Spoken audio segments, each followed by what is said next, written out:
What you are about to hear is a sports talk radio show unlike any other that has ever before been broadcast in the capital city of Cheyenne, Wyoming, USA. This is Cheyenne, Wyoming's Sports Talk Authority. The Wyoming Cowboys, the Denver Broncos, the Colorado Rockies, and the Denver Nuggets. The show is local, it's regional, and yes, the show is national as well. Wyoming Sports Talk Today is on the air.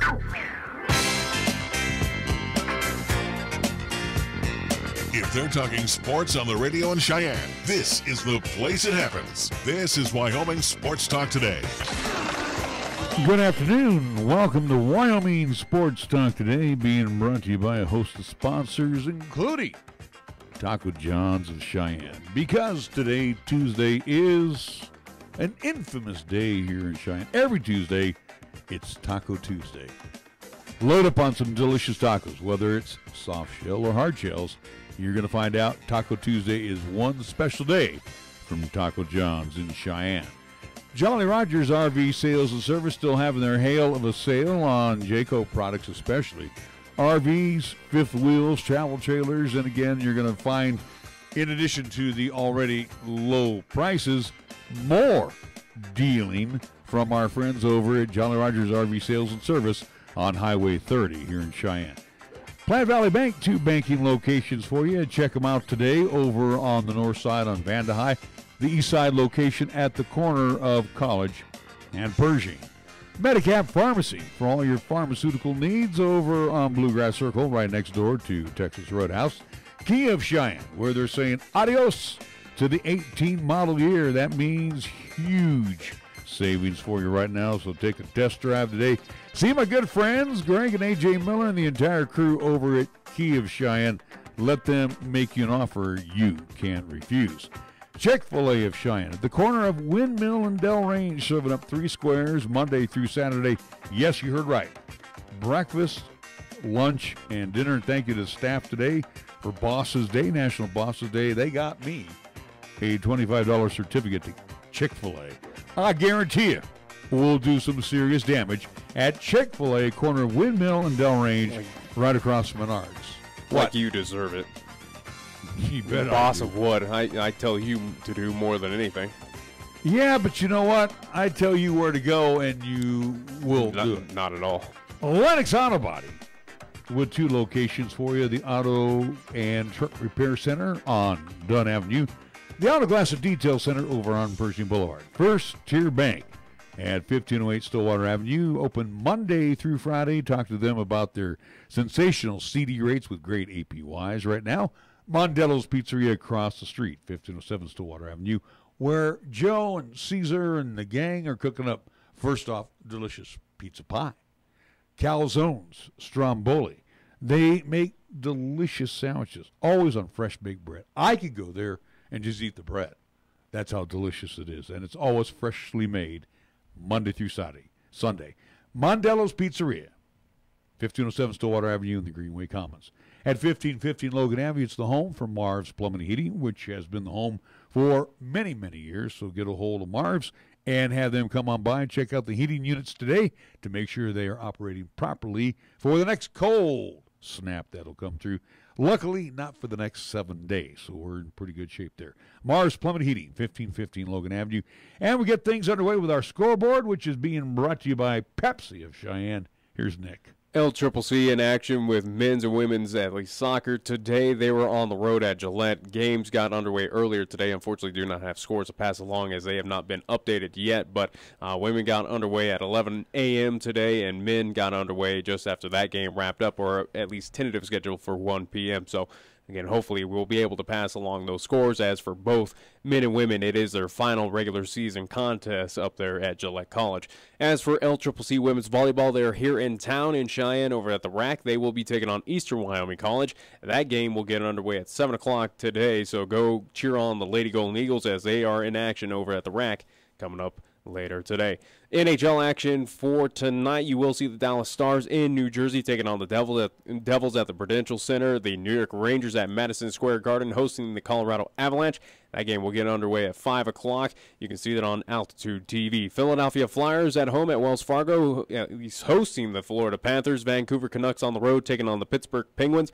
Tampa Bay Lightning playing host to the Carolina Hurricanes. Arizona Coyotes paying a trip to XL Energy Center to see the Minnesota Wild. Winnipeg Jets at Bell MTS Place taking on the Edmonton Oilers, and the Buffalo Sabres at T-Mobile Arena. They will play the Vegas Golden Knights coming up tonight. Major League Baseball, they're just about ready to get things underway in Houston at Minute Maid. Game 3 between the Red Sox and the Astros. Matter of fact, the first pitch in about a minute.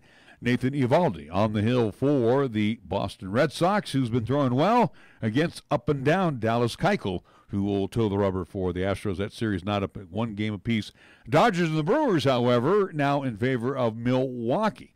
And as I found out last night, these are at the ballpark here of Houston, and the Dodgers will be 3 games, and then they'll go back for 2 if necessary.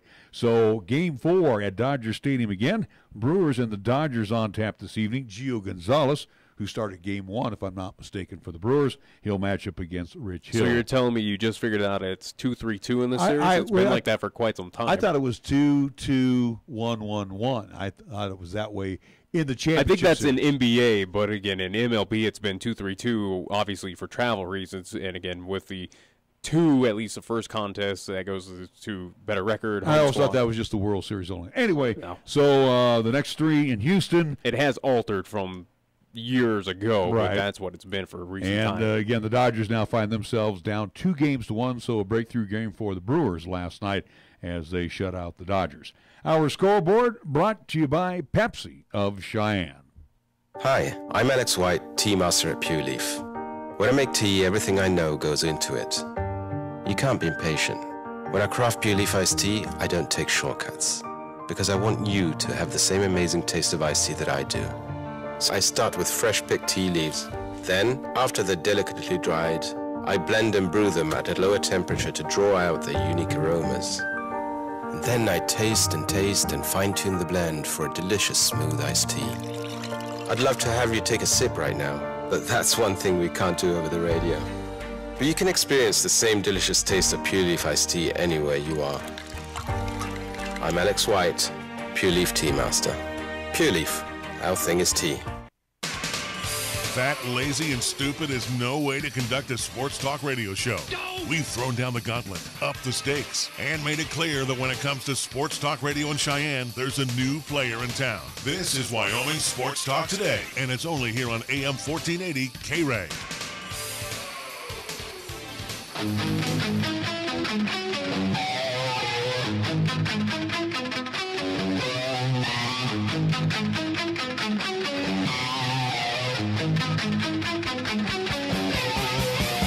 We are back on Wyoming Sports Talk Today. I forgot to mention last night, the Pack at Lambeau beating the 49ers 33-30. Did we expect any? It was closer than what I anticipated.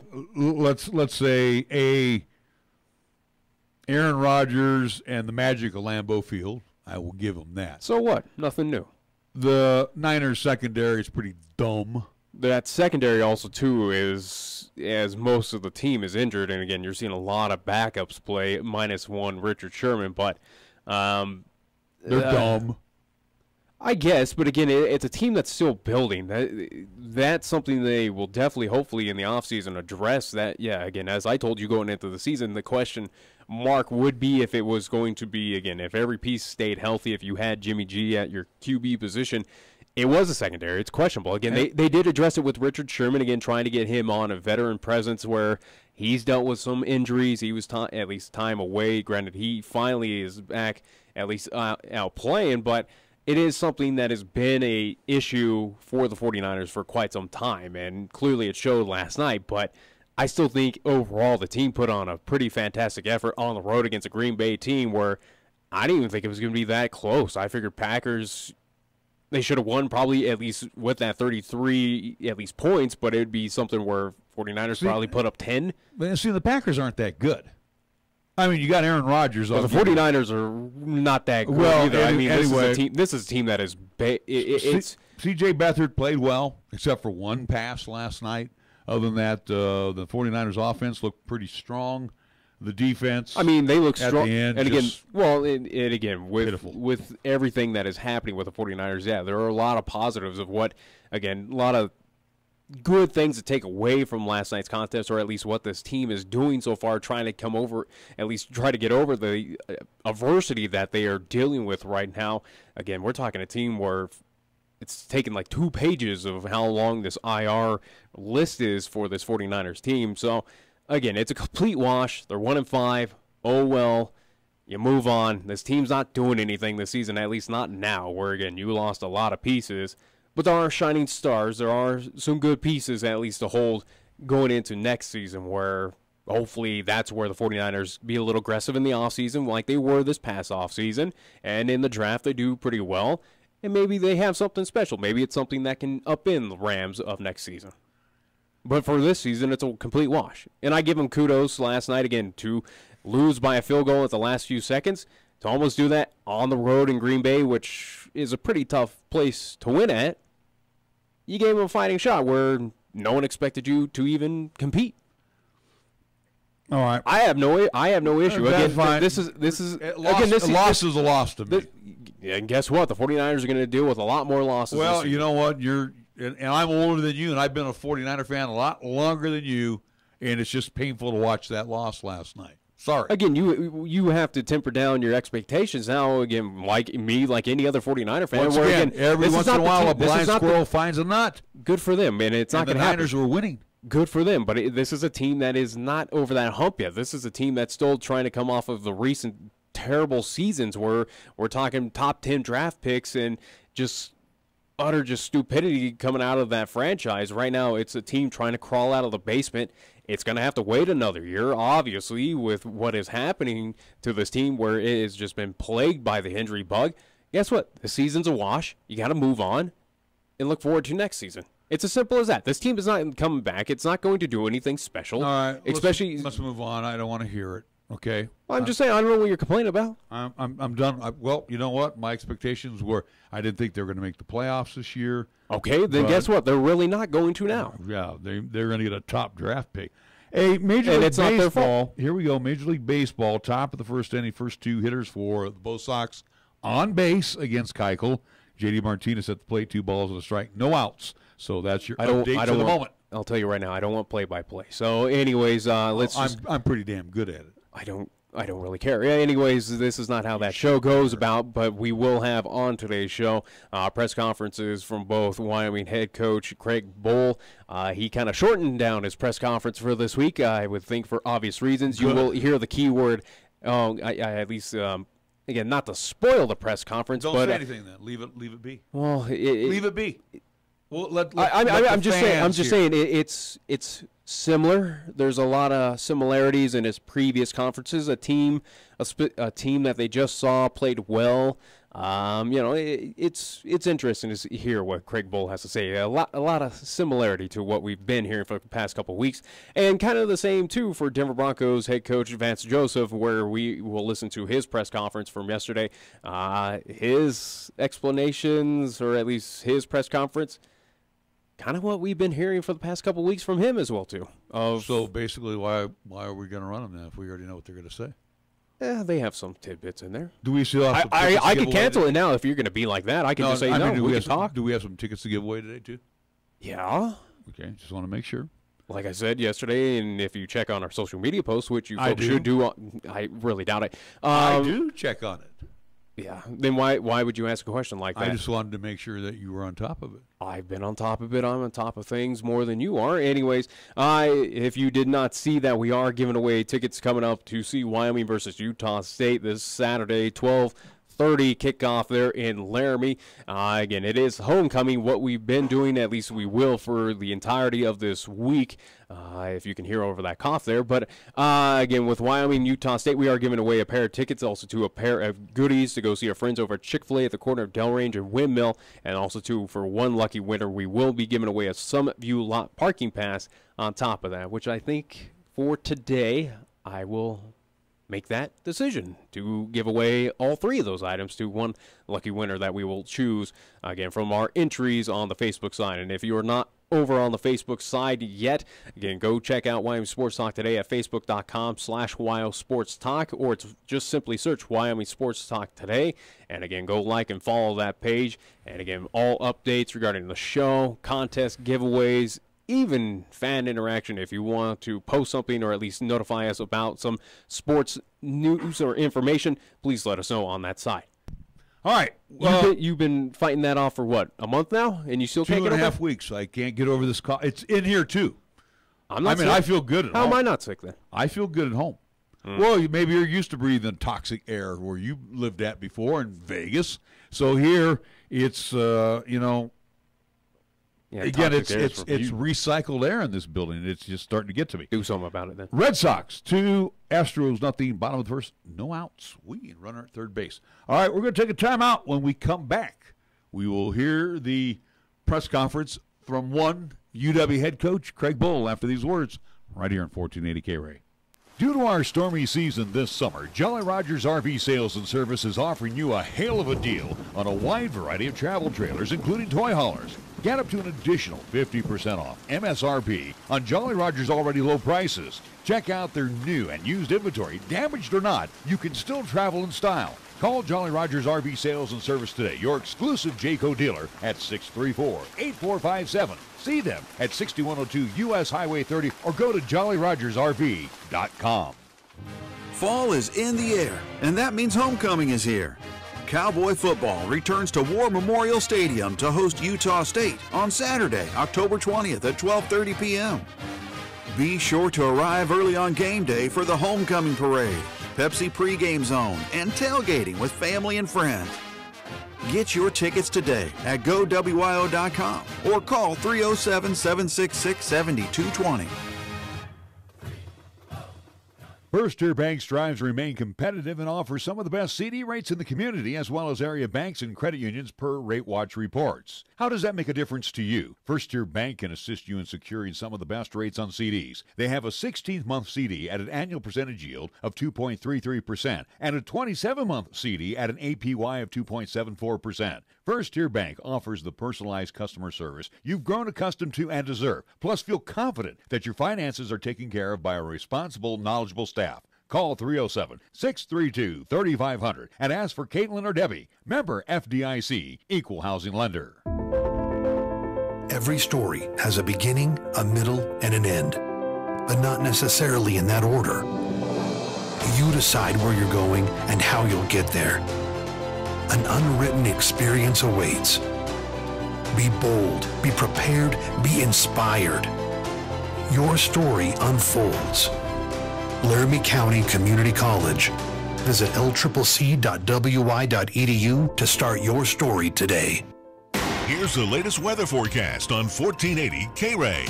For today, it'll be sunny with highs around 50. Then for tonight, it'll be mostly clear with lows around 24. On Wednesday, it'll be sunny with highs around 48. And on Wednesday night, it'll be partly cloudy with lows around 27.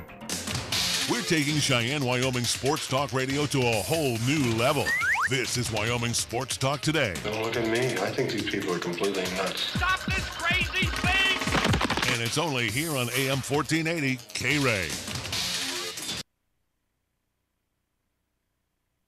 First of all, in reference to the ball game late Saturday night, Fresno State's really playing well. Coach Tedford's done a remarkable job with his old school. We knew going into the game, to win the game, we'd need to really have to generate some field position, win the turnover margin, and we were not able to do either one of those two things. We did get a fairly good start offensively, but we were not able to maintain that, and our point production was reflective of that. The other thing that really became apparent, the field position was not, I wouldn't say favorable, because we need to do things to generate field position, i.e. either through takeaways or a kicking game or flip the field over offensively. And so playing against a good football team, we did not do that. I thought, most of the conventional runs that Fresno State did, we defended fairly well, but they really mixed in some very timely quarterback runs. And then the quarterback made some nice plays in the passing game. And so we got beat by a good football team. It was not a I didn't think a competitive game for certainly later on as the game went along. So we got whooped up on pretty good. It was a pretty tough stretch with Hawaii and Fresno. We had some challenges getting back, but our team hung together and we were able to get back. And we got a big challenge this week. Utah State, I think, is playing excellent football. They're 5-1. Their only loss was a very competitive game against Michigan State on the road. Jordan Love has thrown the ball close to 69%. They're averaging close to 52 points a game. So you're looking at a very prolific offense. They're playing stingy defense, and they're finding ways to win. They're +5 in the turnover margin. So a big challenge for us. There's still a lot of season left. Our guys have a will to fight. I know that. There was a disappointment in our locker room, and we spent quite a bit of time as our trip came back. And, I think we've got good leadership on this football team.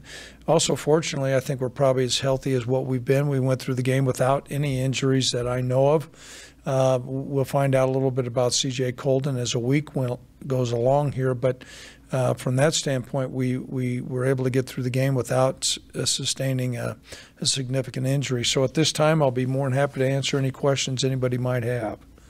Yes, Robert. I know offensively it continues to be a struggle, and I'm sure frustrations too. But as we're deep in the season, what do you try to do to rectify as far as personnel changes or schematic changes? I know you're not going to reinvent the wheel necessarily. Right. Well, I think we need to look at personnel changes. There'll be some things that we do, some schematic things that we need to do.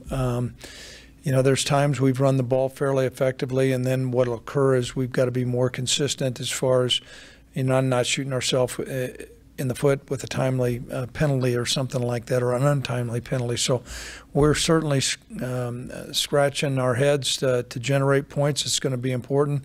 We've gone 2 games without a touchdown, and it's going to be hard to beat people, particularly good people on the road, without scoring some points. Other questions? Yes. Craig, where do you feel Tyler is right now, the quarterback, compared to where he started? Has he improved the way you would hope? I thought last week he did some good things in the game, but obviously and not where we needed him to be. He'll need to make some better reads, and our completion percentage needs to improve. He threw the ball okay at times. Other times I didn't think he threw the ball particularly well. And so we'll take a hard look during the course of this week what he's got to do better. But, I think there's some things we need to do to work on. We have a real problem offensively right now extending drives because our third down percentage, our conversion is so poor. And so we're working. A lot of times it's not third down and longs, it's third down and makeables. So we're working hard on that. Yes, Robert. You look at everything. Is there any particular groups or individuals as far as maybe possible personnel changes you'll be looking at this week? We're going to look at it all. I'm probably not going to tell you which ones we are, but we're going to take a hard look at some things. Yes. Do you think, did it appear to you that Fresno put an extra emphasis on the passing game? Because it's the first time we've really seen Nico shut down.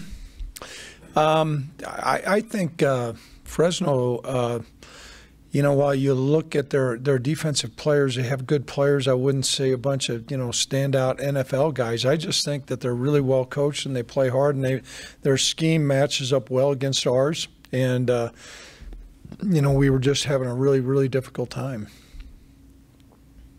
I noticed that Austin Conway is listed as one of the wide receivers this week. Is that integrating him back into the system? Yeah, Austin, that depth chart with receivers is pretty fluid.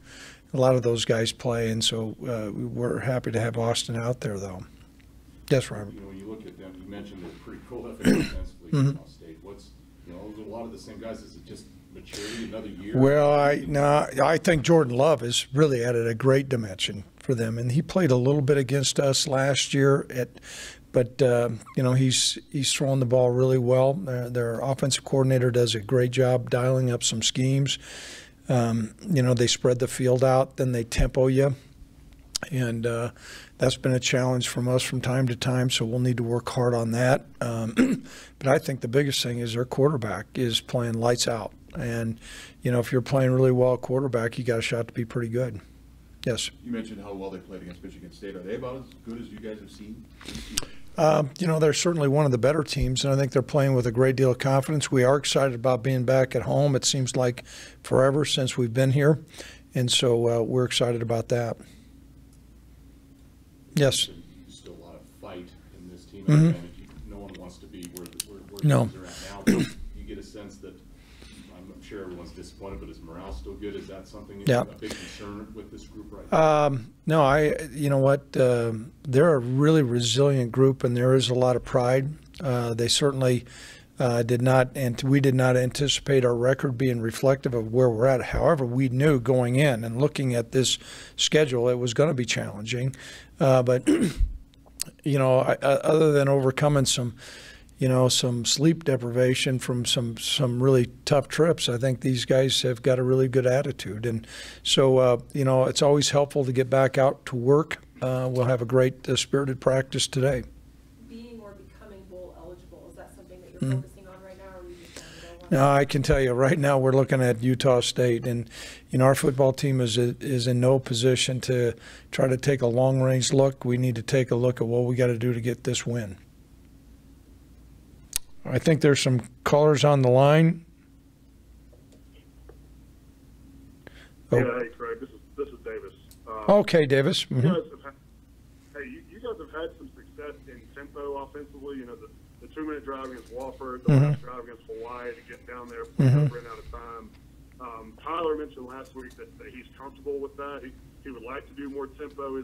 Is using tempo more regularly? Is that something you guys have talked about or might look at to try to spark going in the passing game? Yeah, we've kicked that around. Sometimes you gotta be artful about when you use tempo in the offense, but that's certainly been something that we've discussed.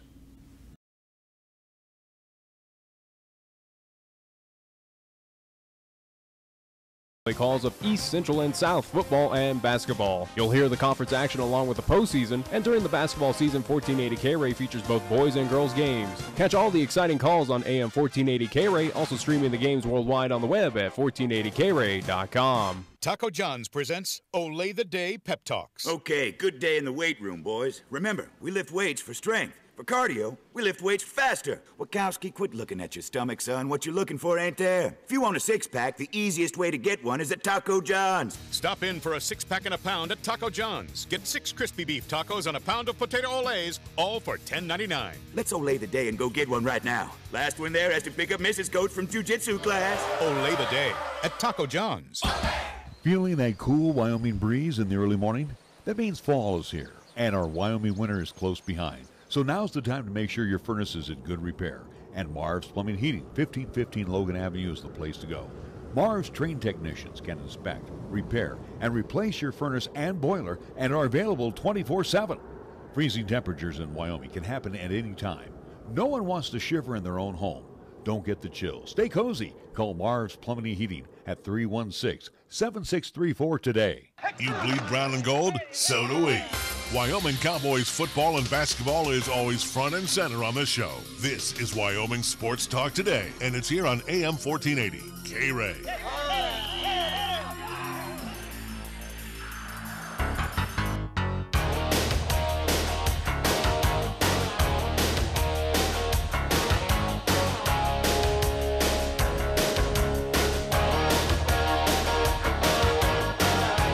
We are back on Wyoming Sports Talk today. Nick, since we had Coach Bull on and previewing what we can expect from Utah State and talking about the past loss at Fresno State, maybe we should give away some tickets to before what we talk about, or at least just let's get a couple of fans in the stands with our personal season tickets to see the Utah State Aggies and the Wyoming Cowboys which will be homecoming. Also, too, I do believe they're going to be celebrating Pink Day out there this coming Saturday. As a matter of fact, they sent us a note here. I got it over in our sister station. But anyway, go ahead. I'll let you take it away. Anyways, as we have been giving away tickets this weekend, again, we will continue all the way to Thursday. Again, a pair of tickets along with a pair of goodies to Chick-fil-A. And again, on top of today, the Lone Summit View parking lot pass that we do have, we'll give away this prize pack to those who have entered on the Facebook side. Again, there is a post. It's pinned to the top of that page where you like, comment, and share that post. And you have 3 ways to enter in for some tickets to go see the Wyoming Cowboys versus Utah State coming up this Saturday in 12:30 kickoff over there in Laramie for homecoming. So we'll get this right now to today's winner. Again, congratulations to, I do believe, if I remember correctly, Brittany Ebby from yesterday. Who came by and got her tickets today. Perfect. And today's winner is going to be Todd Nalder, Nalder, Nalder. I'm hoping I'm saying that right. So congratulations to Todd. You are the winner of 2. Again, with the Chick-fil-A, it's good for a chicken biscuit. Again, only valid at the corner of Delrange and Windmill. 2 pair of tickets to go see Wyoming versus Utah State. And you are the big winner for that Summit View lot parking pass as well, too. And again, I will message you on Facebook side, at least how you come by and pick up these tickets. Again, you can only pick it up here at the 1480 KRAE Studios. Again, we will not mail it, not drop it off, not leave it off at Will Call in Laramie. No, unfortunately, you're going to have to come to the KRAE studio. And I'm assuming since you got involved in the contest that you want to go to the game on Saturday, so I would hope so. We hope you definitely will make a point to be there. Aloha. If not, make sure somebody else uses your tickets. But don't sell them. Yeah, don't even try to sell because, again, there's a nice little barcode on all of these tickets, and we know how to track them and know how, if they are getting distributed on a Ticketmaster or a SeatGeek or anything like that. So, and he's the man who knows all that geeky stuff. Here's something for you real quick before we get back to the press conference. Former Wyoming Cowboy, who now is Buffalo Bills rookie quarterback Josh Allen, will not start Sunday against the Colts. No surprise. Because of a right elbow injury, and there is concern he will miss multiple weeks, according to sources at ESPN. Allen injured in the loss to the Texans, 20-13. ESPN's Chris Mortensen reports that Allen's injury is to the ulnar collateral ligament in his right elbow. It's not considered major at this time, but his MRI will be sent to noted orthopedic specialist Dr. James Andrews for a second opinion, which has become standard operating procedure. One of the Bills' orthopedic specialists, Dr. Leslie Bisson, completed his fellowship under Dr. Andrews.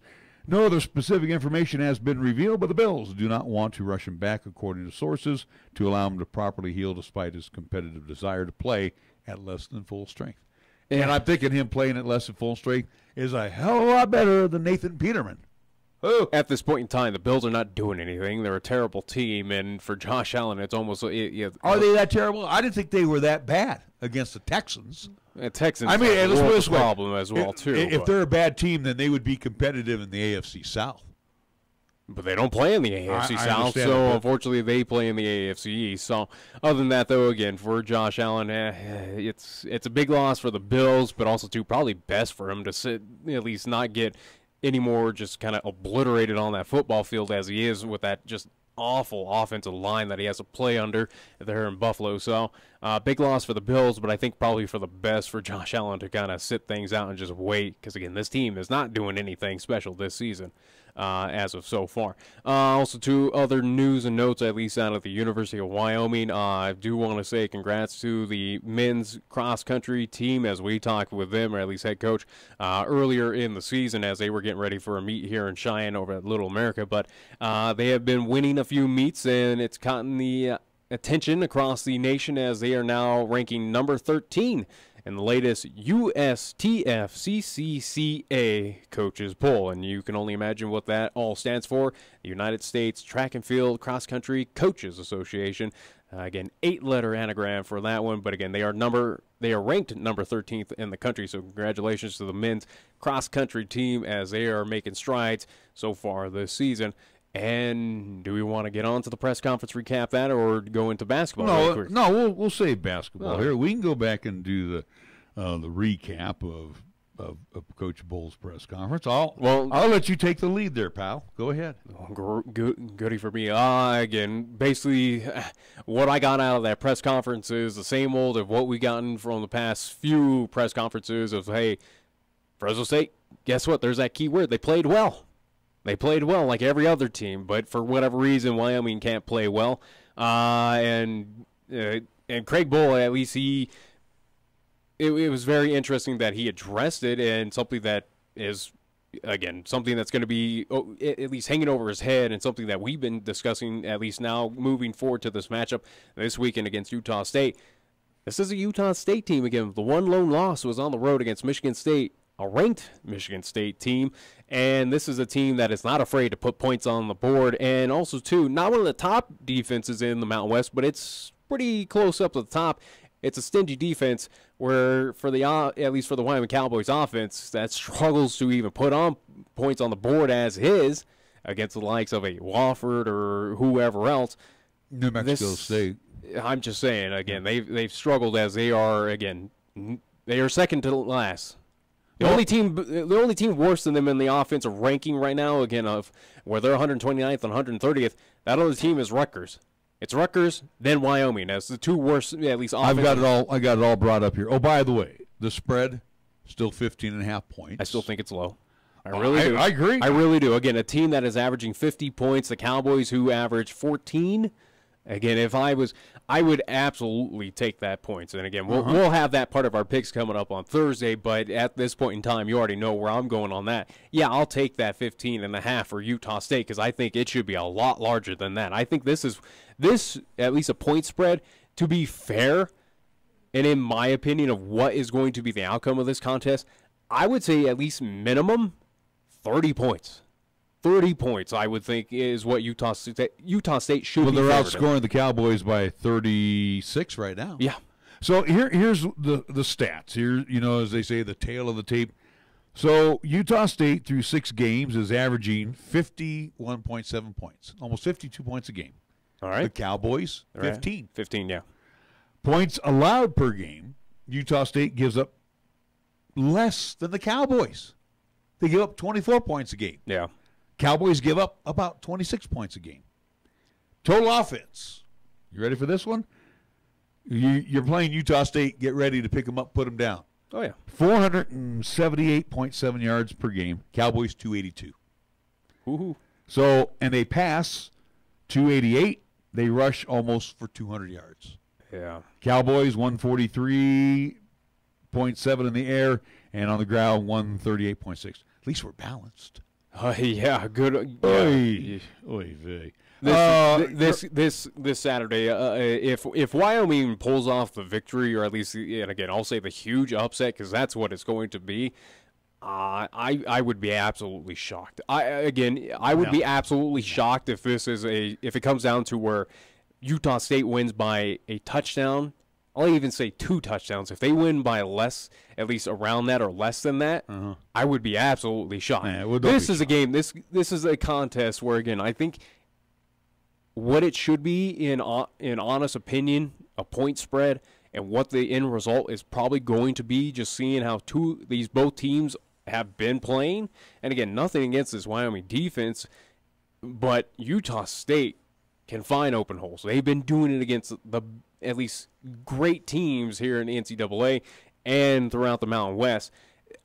Again, 30 points, I think, is a fair point spread. Well, this is a game. This is going to be that contest where it gets ugly and gets ugly fast. The sad part, this game could be a boat race.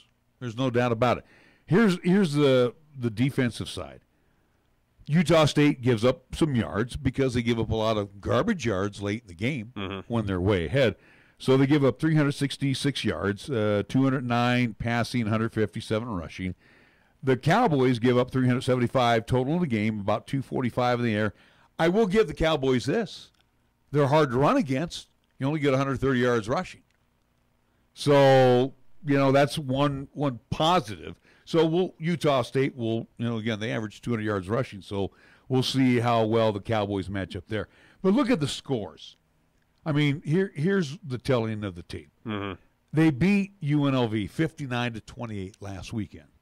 Not the weekend shabby. Before, BYU 45-20. And again, BYU is a very good outfit, or at least BYU is a lot better than kind of indicates of that final score. But anyways, continue on. Air Force 42-32.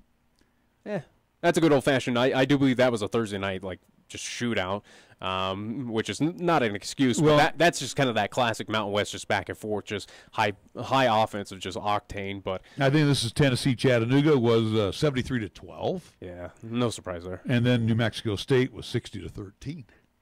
And again, also too, again, the one loss you got to say on the road there against Michigan State, again, a team that was ranked at that point in time. Yeah. Utah State should have won that contest. They should be undefeated right now. And again, all the one trip up they had was on the road against Michigan. Yeah, that was 38-31. I mean, it wasn't all that bad. I'm just saying they should have won that contest. I thought in seeing that week 1 matchup between those two, I thought Utah State was the better team. I still think Utah State is the best team in the Mountain West, and I think they will prove that coming up at least the remainder of the season, heading into the Mountain West Championship. I honestly believe it will be Utah State versus Fresno State, with Utah State coming away with that championship. I want to stand corrected. It was Tennessee Tech that won 73-12. Yeah, either way, it's an FCS team that they crush, where Wyoming can barely beat Wofford. Yeah, you look at their opponents, and you're probably right that they're on a collision course with Fresno State. They have Wyoming, then they got New Mexico at home. Yeah, they go to Hawaii. That could be Hawaii can put up points, and that might be your Mountain West kind of at least shootout where it might get 45 or 55-45, something just where offense just gets out of hand. See, they got San Jose State at home, then their last 2 games on the road. Saturday at CSU on the 17th. Friday night at Albertson Stadium against Boise, November 23rd. Yeah. That one could be that on the road. Could be the one. It could be, but I still think Utah State should.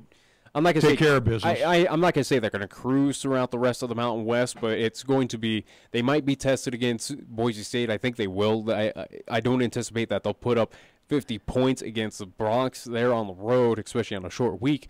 But yeah, San Jose State, that should get ugly. Hawaii, that, in my opinion, a Mountain West just shootout. CSU, even if it's in Fort Collins, CSU is really nothing special. Pretty much of what I put CSU on par with Wyoming of what kind of quality of play is going on the field right now. That should be an easy victory for Utah State, even on the road. And then again, home contest in New Mexico.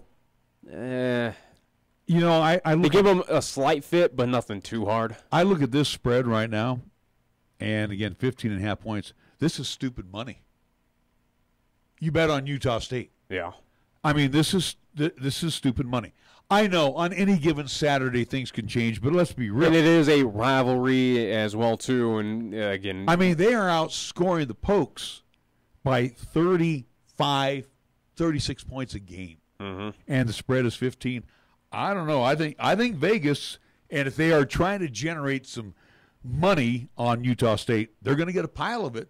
I hope they're ready to pony up to the bar, which, they can do that over there. But, yeah, I don't think that's why I'm just saying. There's going to be a lot of takers on if I was booking out there, or again trying to do at least running those sports books, that 15 points is just way too low. Is way too low in the honest opinion of what this contest is going to be. Now, is it something that we're playing in factors? Yeah, they do have to go to altitude. It is a rivalry game. It is going out to Laramie. Obviously, weather is not going to be a major issue, but no, it's supposed to be great. I don't understand why it's that low, though. Well, they come from Logan. I mean, Logan's not low in the ground. But, again, I'm not making any excuses, but I'm just trying to figure out why you have that point spread so low when you have the facts. It's undisputable evidence of their offense versus this offense. And maybe that's just giving credit to the Wyoming defense, which I say, hey, kudos to you, Vegas, of giving at least that defense some respect. Because the defense is only giving up 26 points a game. And again, also to that defense of where you have to kind of average that out, where you're talking with at least Utah State's defense allowing theirs. Again, that's in their garbage time. Well, Wyoming, not saying it's garbage time, but also too with the Wyoming defense, hey, they have to put on a little extra load because this offense can't do anything for them. So that's right. It's kind of a little skewed out of proportion of what this defense truly is. All right, we're going to move on to basketball real quick. I know we still have another press conference. We should probably take a break, then get into basketball, make it even, because we have one last break. Well, why can't we do the Cowboys basketball and then take the break? Why not just do break and then basketball, split it up, keep it all Wyoming here? All right, well, we can do that. Simple as that. All right, well, he's the one who's pushing the buttons, so I'll let him push the buttons. We'll take a break, come back, we'll talk Cowboy hoops after these words here on 1480 KRAE. Are you looking for a pharmacist who will actually take the time to talk to you? Then come to Medicap Pharmacy. We're dedicated to healthcare only, which means we'll fill your prescription quickly, and then we'll make time to listen answer your questions, explain your prescriptions, and tell you about possible drug interactions. Medicap Pharmacy will always make time for you. Medicap Pharmacy, 1947 Bluegrass Circle, next to Texas Roadhouse in Cheyenne. Or call 635-3712. Cheyenne Urological has been the cornerstone of urinary care to Cheyenne and its surrounding communities for over 20 years, with doctors Bryant, Everett, Gajewski, and their highly trained staff providing top-quality treatment for prostate cancer, urinary tract infections, kidney stones, impotence, and incontinence. Cheyenne Urological is now offering cutting-edge robotic surgery. So call Cheyenne Urological at 635-4131 for compassionate, expert urinary care. That's 635-4131. When you say Mondello Pizzeria, think authentic Italian. When you say Mondello Pizzeria, think made fresh from scratch. When you say Mondello Pizzeria, think great pizza, delicious Philly cheesesteak, superb hot and cold Italian sandwiches, meatballs, sausage, and special subs, calzones, crisp salads, and great service. When you say Mondello's Pizzeria, think unmatched Italian taste. Mondello's Pizzeria, 1507 Stillwater Avenue, your only true Italian stop for lunch or dinner. Here's the latest weather forecast on 1480 KRAE. For today, it'll be sunny with highs around 50. If it's tonight, it'll be mostly clear with lows around 24. On Wednesday, it'll be sunny with highs around 48. And on Wednesday night, it'll be partly cloudy with lows around 27. Got something to say? Then get it off your chest right now. Phone lines are open at 307-514-1071. Make your opinion count and call the show. Wyoming Sports Talk today.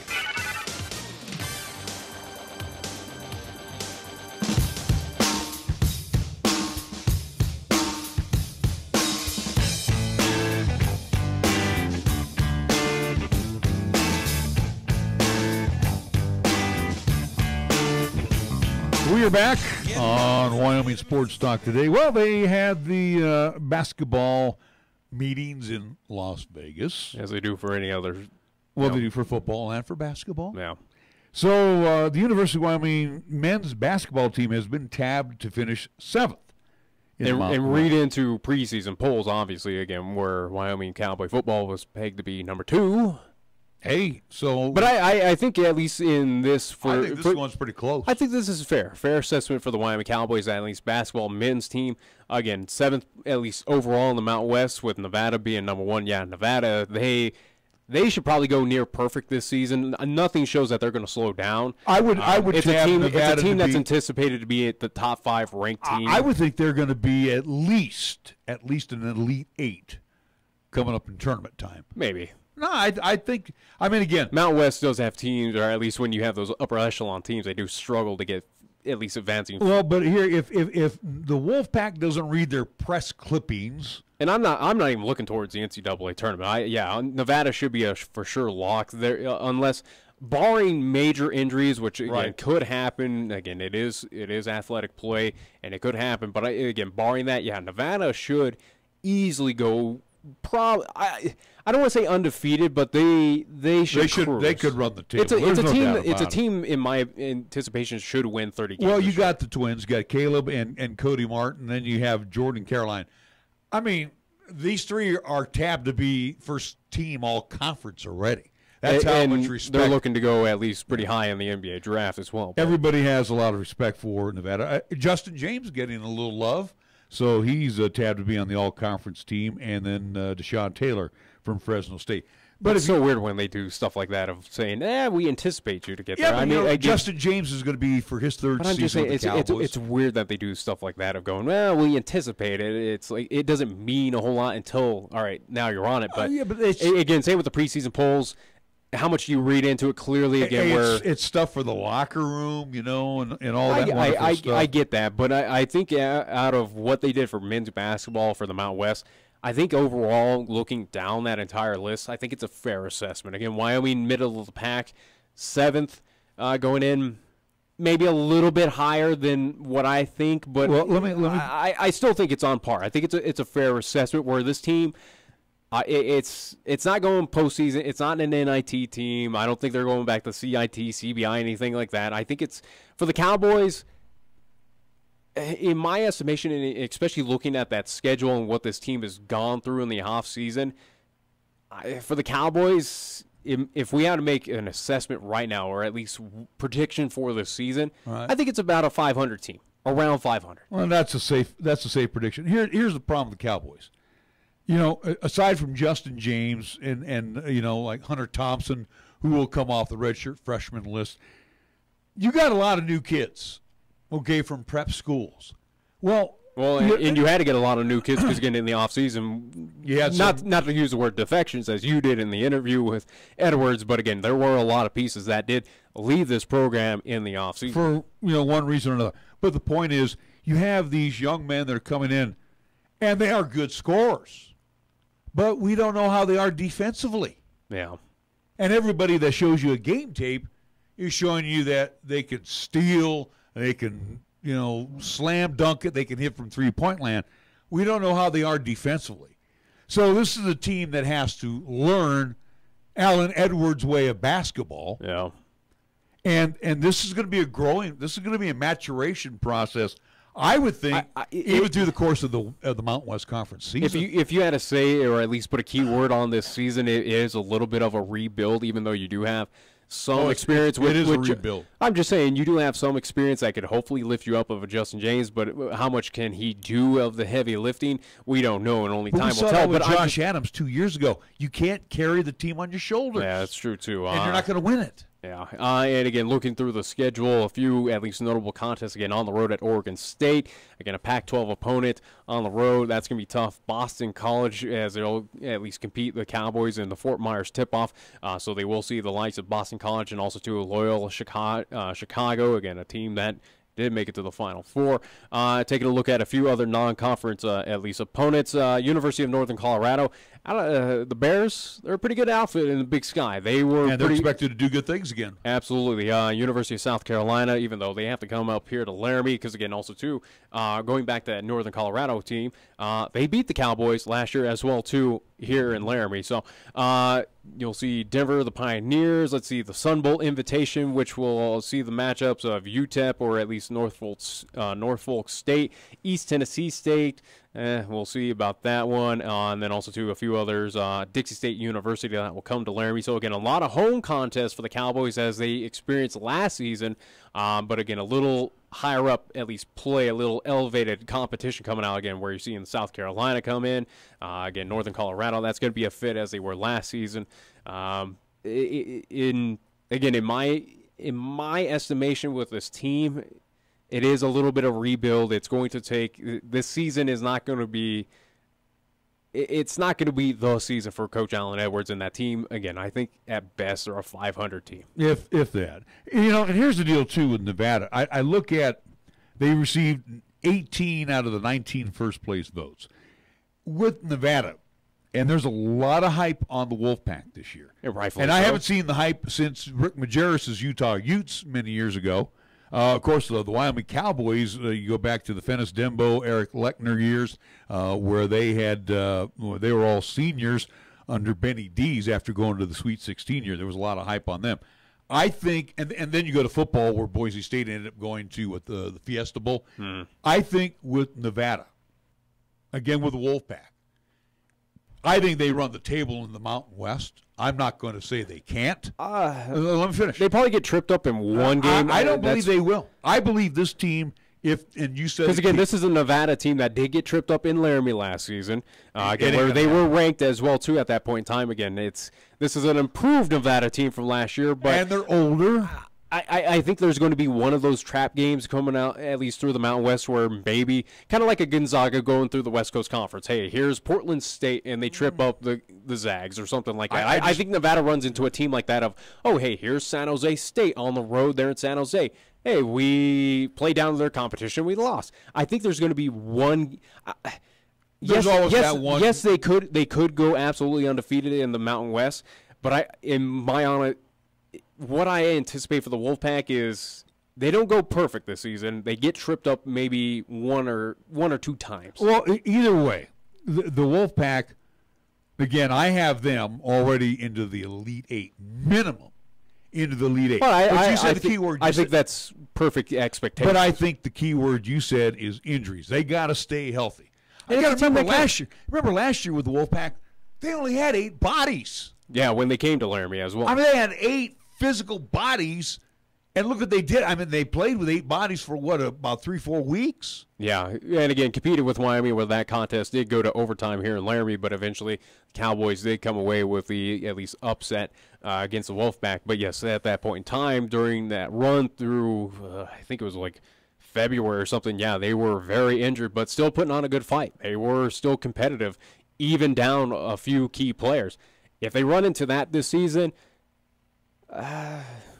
it would be very troubling for the Wolfpack, but I think it's a team that they know what they overcame the odds last season. Right. If they were to run into it again this season, which there is a possibility, I think they could do it again. Health is going to be the key for the Wolfpack this year, and again, making sure that when coach looks down the bench, he's got about 6 or 7 choices he can go to in addition to a starting 5. Looking at the predicted preseason order of finish, agree or disagree? Nevada number 1.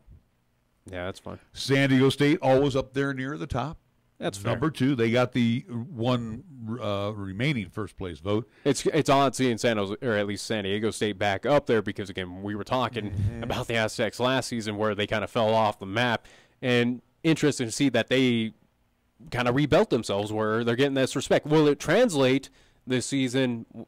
Again, only time will tell. Where New Mexico was young last year, they pick up another year, and they're going to be ranked number 3. I think is a very good choice there. Boise State number 4. Yeah. They're usually a good outfit one year after another. Again, 4 teams, at least minus Nevada, who's at least found this new, at least kind of representation and found this new talent there with the Wolfpack.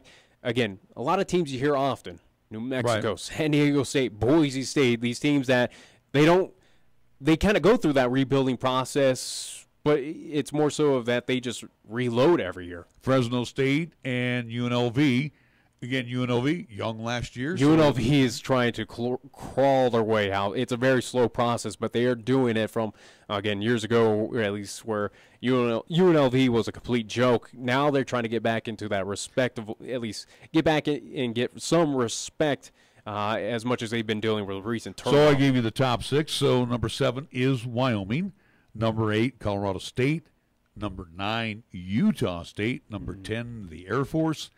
And bringing up the rear, as per normal in most of their big-ticket sports, San Jose State Spartans. Yeah. And again, notable that Hawaii is not a part of it because I do believe Hawaii is still part of the WAC in basketball, I do believe. So if not the Big Sky, I can't remember what conference they play in. It's some nobody conference, but again, they are not part of basketball as they are in the like Mountain West. Yeah. All right. Well, we have reached the 4 o'clock hour. I could give you a baseball update, but I'll do that when we get back to the business. And of course, how about when we have a scoreboard segment? There you go. Is that where it makes sense? It makes a lot more sense. But I do want to mention, too, that we have coming up one press conference from Vance Joseph, the head man for the Denver Broncos, and we will hear his comments coming up in the 4 o'clock hour. We're back after this. This is 1480 KRAE Cheyenne. Also being heard on translator K266CC Cheyenne at 101.1 FM.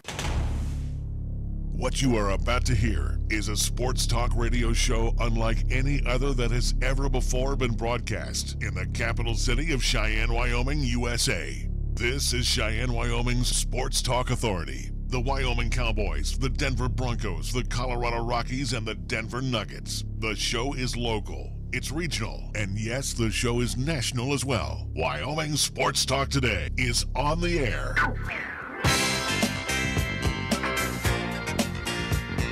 If they're talking sports on the radio in Cheyenne, this is the place it happens. This is Wyoming Sports Talk Today. It is hour number 2 of Wyoming Sports Talk Today, being brought to you by Mars Plumbing Heating, 1515 Logan Avenue. Mondello's Pizzeria. Joe and the gang invites you to stop on by 1507 Stillwater Avenue. Sweet Dean, the Greenway Commons. You like Paisan cuisine. Again, this is not a chain. This is family-owned, family-operated Paisan food at its best and always freshly made. Mondello's Pizzeria. First Tier Bank right across the street at 1508 Stillwater Avenue. And again, they're open Monday through Friday. Lennox Auto Body ×2, the Auto and Truck Repair Center with a plethora bays on Dunn Avenue. The Auto Glass and Detail Center can be found right there over on Pershing Boulevard. Medicap Pharmacy, with your doctor's prescription. Remember, Gina's great staff will fill those prescriptions, explain those medications to you. Oh, by the way, convenient drive-through. A plethora of sundry supplies inside, and they're still at the same location. Bluegrass Circle, next door to Texas Roadhouse. Platte Valley Bank, 2 banking locations offering all of the banking services you come to expect from Platte Valley Bank. 2 locations, Vanda High, and at the corner of College and Pershing. Key of Cheyenne, saying adios to the 18s. 19s are coming in. I mean, you can go after a 19. That's up to you, but we got some sensational savings right now on 18s. They must go off the lot today. Key of Cheyenne on Nation Way. Chick-fil-A at the corner of Windmill and Delrange, where they serve up delicious breakfast. Their chicken biscuit sandwich, their hash brown scrambables, just to mention a few. Have a hot cup of coffee with that. 2 convenient drive-thrus. Get you in, out, get you off to work. Don't forget, all 3 squares can be had over at Chick-fil-A, corner of Windmill and Delrange, right across from Menards, open Monday through Saturday. Jolly Rogers RV Sales and Service, where they're having a hail of a sale. Don't snooze, you lose. Check them out over on Highway 30. Been there for a long, long time. And again, still selling wonderful Jayco products. Fifth wheels, travel trailers, RVs, and right now having a hail of a sale. And last but not least, they offer so many good things over at Taco John's, but Tuesdays is reserved for one thing important. Taco Tuesday. Taco Tuesday over at Taco John's of Cheyenne. Hard shell, soft shell, your choice. Taco John's of Cheyenne. And we get things underway with our scoreboard, which is being brought to you by Pepsi of Cheyenne. We'll go first to Nick. LCCC men's and women's soccer in action earlier today as they are up in Gillette, at least for both teams as well. It is a final regular season contest for both. Fortunately, do not have scores to pass along as the women got underway earlier this morning at 11 a.m. and the men underway after that game wrapped up. Tentative schedule for 1 p.m. But again, unfortunately, we do not have scores to pass along. Hopefully, we will tomorrow. LCCC women's volleyball, however, in action later on today in town in Cheyenne over at the RAC. They will host Western Wyoming College. That game will get underway at 7 o'clock. NHL action for tonight. Dallas Stars in Jersey taking on the Devils at Prudential Center. The New York Rangers at the Mecca Madison Square Garden hosting the Colorado Avalanche, where you can see that game on Altitude TV. That game at 5 p.m. Philadelphia Flyers at Wells Fargo hosting the Florida Panthers. Vancouver Canucks at Pittsburgh taking on the Penguins. Tampa Bay Lightning hosting the Carolina Hurricanes. Arizona Coyotes taking on the Minnesota Wild at XL Energy Center. Winnipeg Jets in Bell MTS Place hosting the Edmonton Oilers. And Buffalo Sabres take a trip out to Sin City, Las Vegas, Nevada in T-Mobile Arena to play the Vegas Golden Knights. Major League Baseball, Red Sox, top of the 3rd inning, leading the Houston Astros 2-1 at Minute Maid. This is Game 3 of the American League Championship Series. Game 4 gets underway after the completion of this contest, with the Brewers facing the Dodgers in Chavez Ravine. Milwaukee up 2-0 with their 4-0 blank job of the Dodgers last night. Oh, by the way, the NBA. Oh, you finally addressed it now. The NBA is, are you sure it's getting underway tonight? I thought Golden State was opening up on Thursday. How about tonight? You might want to look at that schedule. All right, I'm on it. How about click on it, and it'll tell you what day it plays. It says right here, Philadelphia will be at Boston to open up the NBA campaign in the Garden. Both games on TNT as well. And that's right. The Golden State Warriors will host the Oklahoma City Thunder. Shows how much you know. Again, yeah, they play tonight. Hence the reason why I got the Warriors jersey on now. All right, well, 2 games on the schedule for opening night. Of course, in Oakland tonight at the Oracle. Banner raising. Banner raising, and they will be handing out some rings. And, oh, by the way, look for Steph Curry's special shoes that he'll be wearing tonight, too. They're cool. I saw it on my Facebook earlier today. All right, so the Warriors, Oklahoma City, and Philadelphia at Boston. Our scoreboard brought to you by Pepsi of Cheyenne. Yo, this is your cup holder talking. You know me, the little round thing between your car seats. Now, listen, we need to talk. Now, I normally have a nice cold bottle of Mountain Dew in me, but at the moment, I'm empty. That's right, no Mountain Dew. Nothing in here but a couple of quarters and a dime. A fully capable cup holder like me just carrying your loose change, it's embarrassing. Look, I'm not made for loose change. I'm round like a bottle of Mountain Dew. glistening, cold, and delicious. I'm made to keep Mountain Dew within reach at all times, so you're never far from that incredible bold citrus kick whenever you need it. Just inches from your hand. So find a store already, grab some Dew, toss it back, then place that bottle where it belongs, and put that loose change back in your pocket. Mountain Dew. Do the Dew. Here the season never ends. From Wyoming sports to the Broncos in Denver. From Rockies baseball to talking hoops with Nuggets basketball. Local, regional, and national. This is Wyoming Sports Talk Today, right here on AM 1480 KRAE.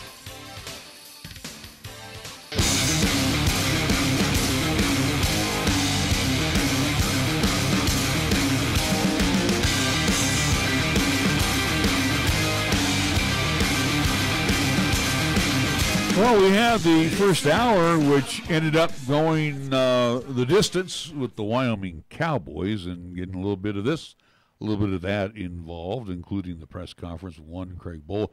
National Football League, we will be chatting with the Denver Broncos. Matter of fact, Vance Joseph will be chatting with us. By the way, Monday Night Football last night, 49ers losing to the Green Bay Packers, and yet another storied last-second drive at Lambeau Field. If anything, it's by more one so Aaron how Rodgers. pathetic that the Packers barely beat the 49ers. Again, as my estimate of watching that game, again, the 49ers... I don't think the Packers are that good. I'll give you that. I'm just saying, Packers, you're very fortunate that you almost beat the 49ers. Again, you're lucky that you did, but also, too, it's how bad is that Packers team that you had to win on a last-second field goal against C.J. Beathard and again, an IR 49ers team? Come on now.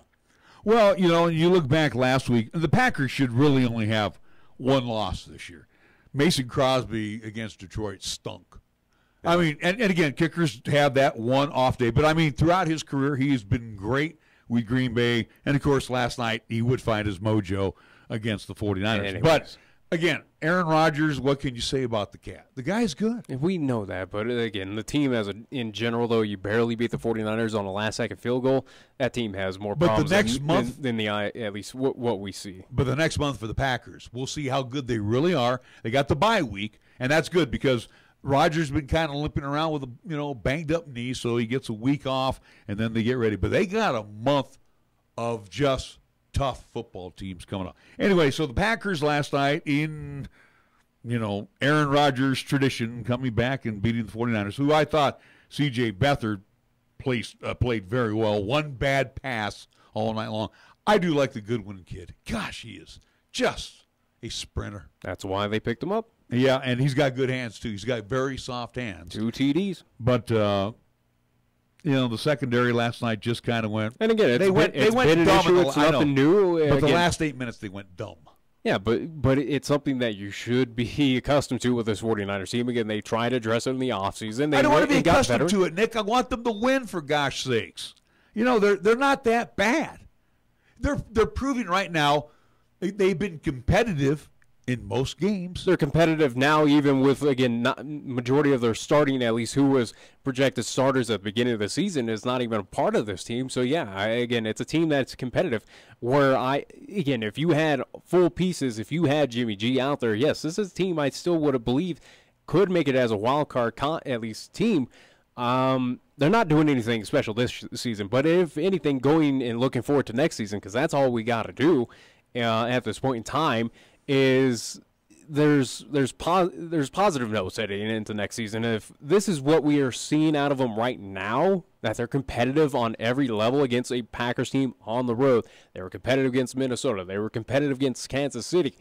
This is very positive notes heading into next season where hopefully, again, that front office, also too, along with Kyle Shanahan, with also too GM, at least Lynch, hopefully they address a few needs, get a few at least off-season trades, do well in the draft. This is a team that could compete with the Rams, could take over the NFC West. It's positive notes. Again, that all head into next season. Because there's nothing happening this season now. Yeah. Again, they're going to sneak up on somebody when they least expect it. I still think they could beat the Broncos, though, at home at Santa Clara. I really do. Broncos are, they're terrible. We'll find out how good they're going to be here for the next game as Coach Vance Joseph is going to step up to the mic. What was that? Coach Joseph wants to step up to the mic. Ohio State defensive end, real quick here, Nick Bosa has withdrawn from school to focus on his rehabilitation of his injured core muscle. According to the Buckeyes making that announcement yesterday, today actually, the All-American will now presumably turn his attention to the 2019 NFL Draft during Tuesday's Big Ten conference call. Urban Meyer described the meeting with the Bosa family. He said it was very emotional. We love Nick. The Bosa family has been awesome for Ohio State in the program. Nick is a first-class guy. Bosa, a junior, injured a core muscle in the third quarter of a 40-28 win over TCU on September 15th, has surgery to repair the injury, and has since been recovering. The reigning Big Ten Defensive Lineman of the Year had not been cleared for team activities and was ruled out for the upcoming game against Purdue. So he said, screw it, I'm just going straight to the NFL.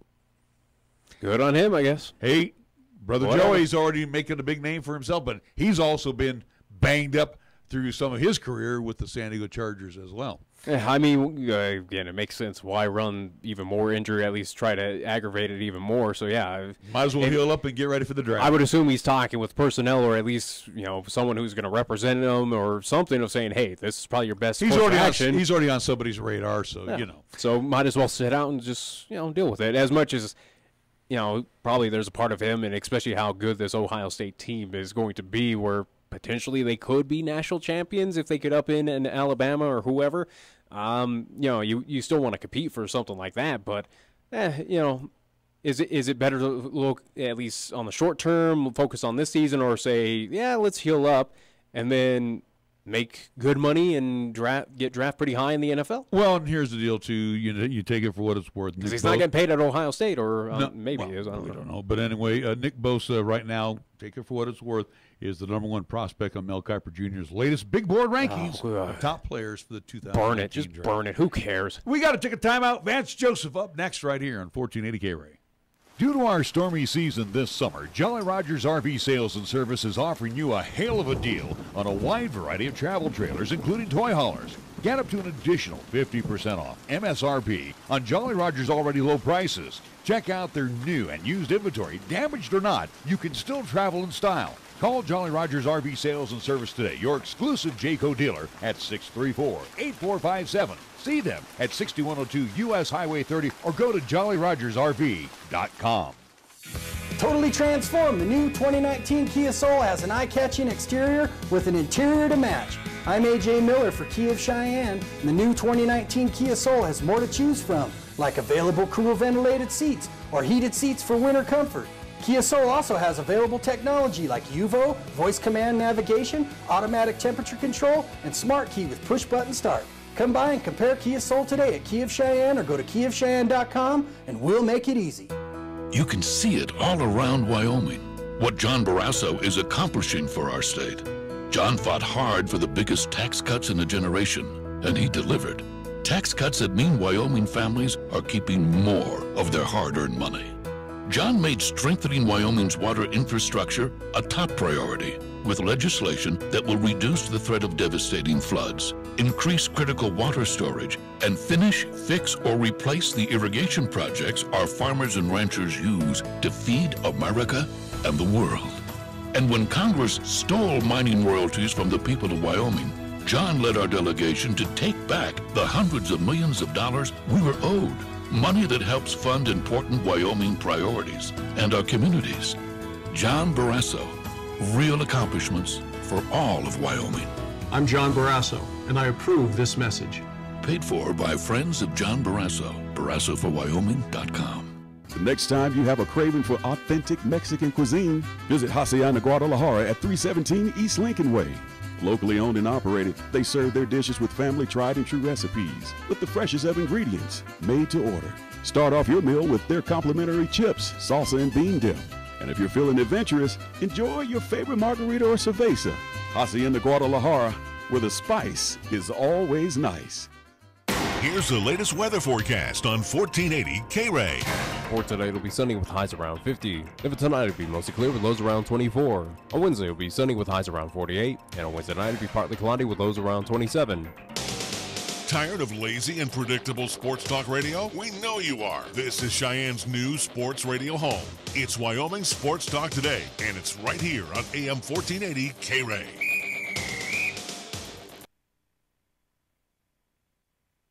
Got a quick update from the game injuries. One major injury was Ron Leary. He tore his right Achilles, so he's done for the year. He will go to IR, and we'll figure out who comes up as far as the offensive line concerns. Big loss for us. Great leader, great player. Other than that, we got Jared Verdier, who's got a right knee bone bruise. He is day-to-day, and Adam Pac-Man-Jones with the left thigh, day-to-day. Questions? Sue tweeted that he's going to get back to practice, so we update on him. He can practice, so obviously it's a short week. It's a walkthrough today, walkthrough tomorrow, and a couple fast periods on Wednesday, but he's back to practice, yes. How about Jordan Taylor? Jordan's also back to practice, yeah. Same deal as Sua.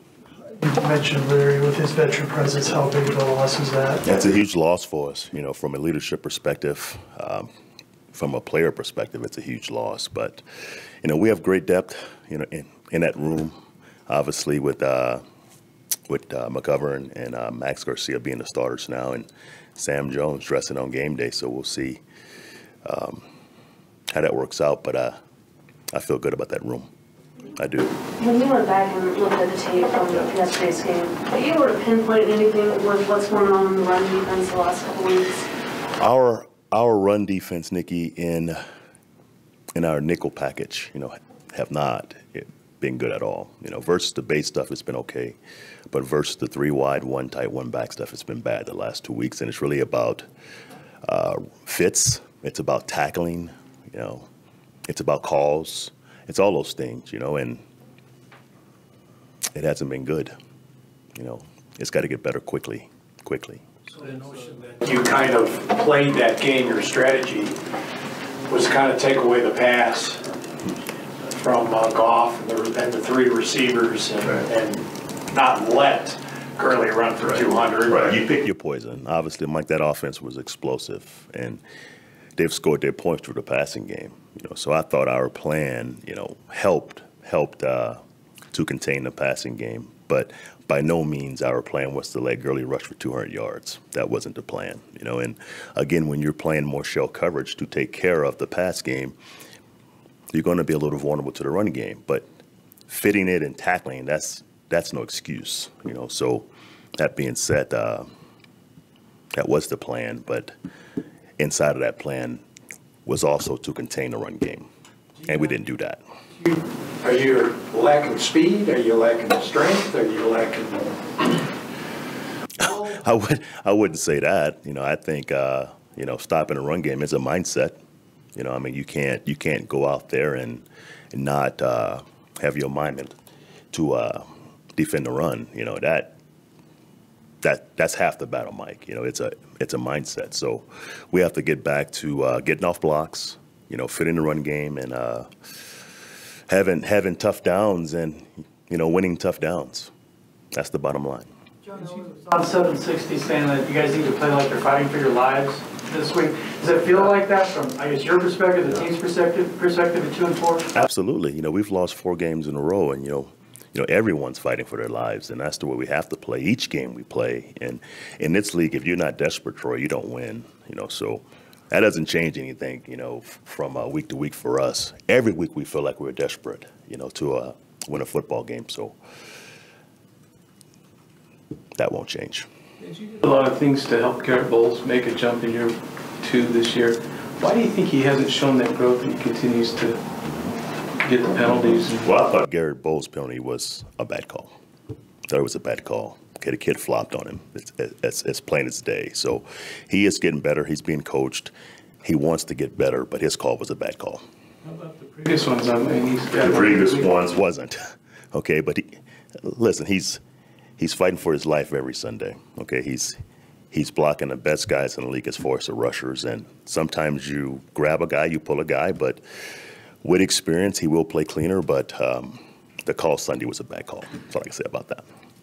With Thursday night football, a lot of times players say they don't like short weeks. Everyone yesterday was saying because of the performance on Sunday, they're excited to get right back. I agree. That's the only cure for this, is to get back on the field and win a football game. So I'm excited about Thursday. You know, it's a short week, but where we are, it's what we need. Did you say Sam Jones would come up on Sunday? Yes, he will come up. With the changes on the offensive line the past few weeks, how much does that change your game plan at all going into this week, or do you keep everything the same? That's the same system, same game plan. Casey's had really good starts and pretty good fourth quarters as well, but the second and third quarters he struggled. How do you make sure he's more consistent throughout all 60 minutes? Well, you know, I mean, he has to play better, but he's had some good moments, and that's not just Case. That's running the football better. That's blocking the pressures and those things, and guys making plays on the ball for Case. So it's not just Case being more consistent. It's our entire offense. Can you protect well enough to open the formation as much as you guys do? From time to time we do, you know, and most of our open formations are a quick game, and it's really box read. So if it's a heavy box, we throw it. If it's a light box, we hand it off. So it really gives us a clear picture, you know, what we're seeing when you're in three wides and one tight and one back, and you're in the shotgun. It's a clear picture for the quarterback. You know, if it's a check with me opportunity, if it's shell, he hands it off. If it's single eye, he throws it. And it's really quick passes. The mistakes you make, it seems like they hurt you more than others. You're not quite there where you can overcome those little mistakes. I think where we are, Mike, you know, our margin for error is small. You know, I mean, we can't make the normal football mistakes. You know, for instance, Sunday our offense would have had 10 more points, you know, without those penalties. Emmanuel's penalty, that was at least 4 points. The two holding calls was 3, and the interception was probably 3 points. So that's 10 points that we didn't get because of penalties. So I agree with you. You know, right now where we are, we cannot make mistakes. You played arguably two of your better games against the Chiefs and Rams. Kind of the class of the league, certainly near there. What is the key to winning games? Now you're favored on the road against an Arizona team where obviously the road's been an issue for a year plus. I think execution, simple execution, doing things right, obviously playing hard and making plays. That's what it comes down to. Our team every week is going to be competitive, but the bottom line, to win close games, it comes down to being very detailed in your job and obviously making plays. John says on radio, everybody's fighting for their lives. Do you interpret that as fighting for your job? Absolutely. And that's every coach in this league, every week. If you don't feel that way, you're missing something. So, if we were, 5 and 1, I would feel that way. So that doesn't motivate me. I'm already motivated to, win games and to fix our football team. Anything else? Okay. Thank you, guys. Thank you.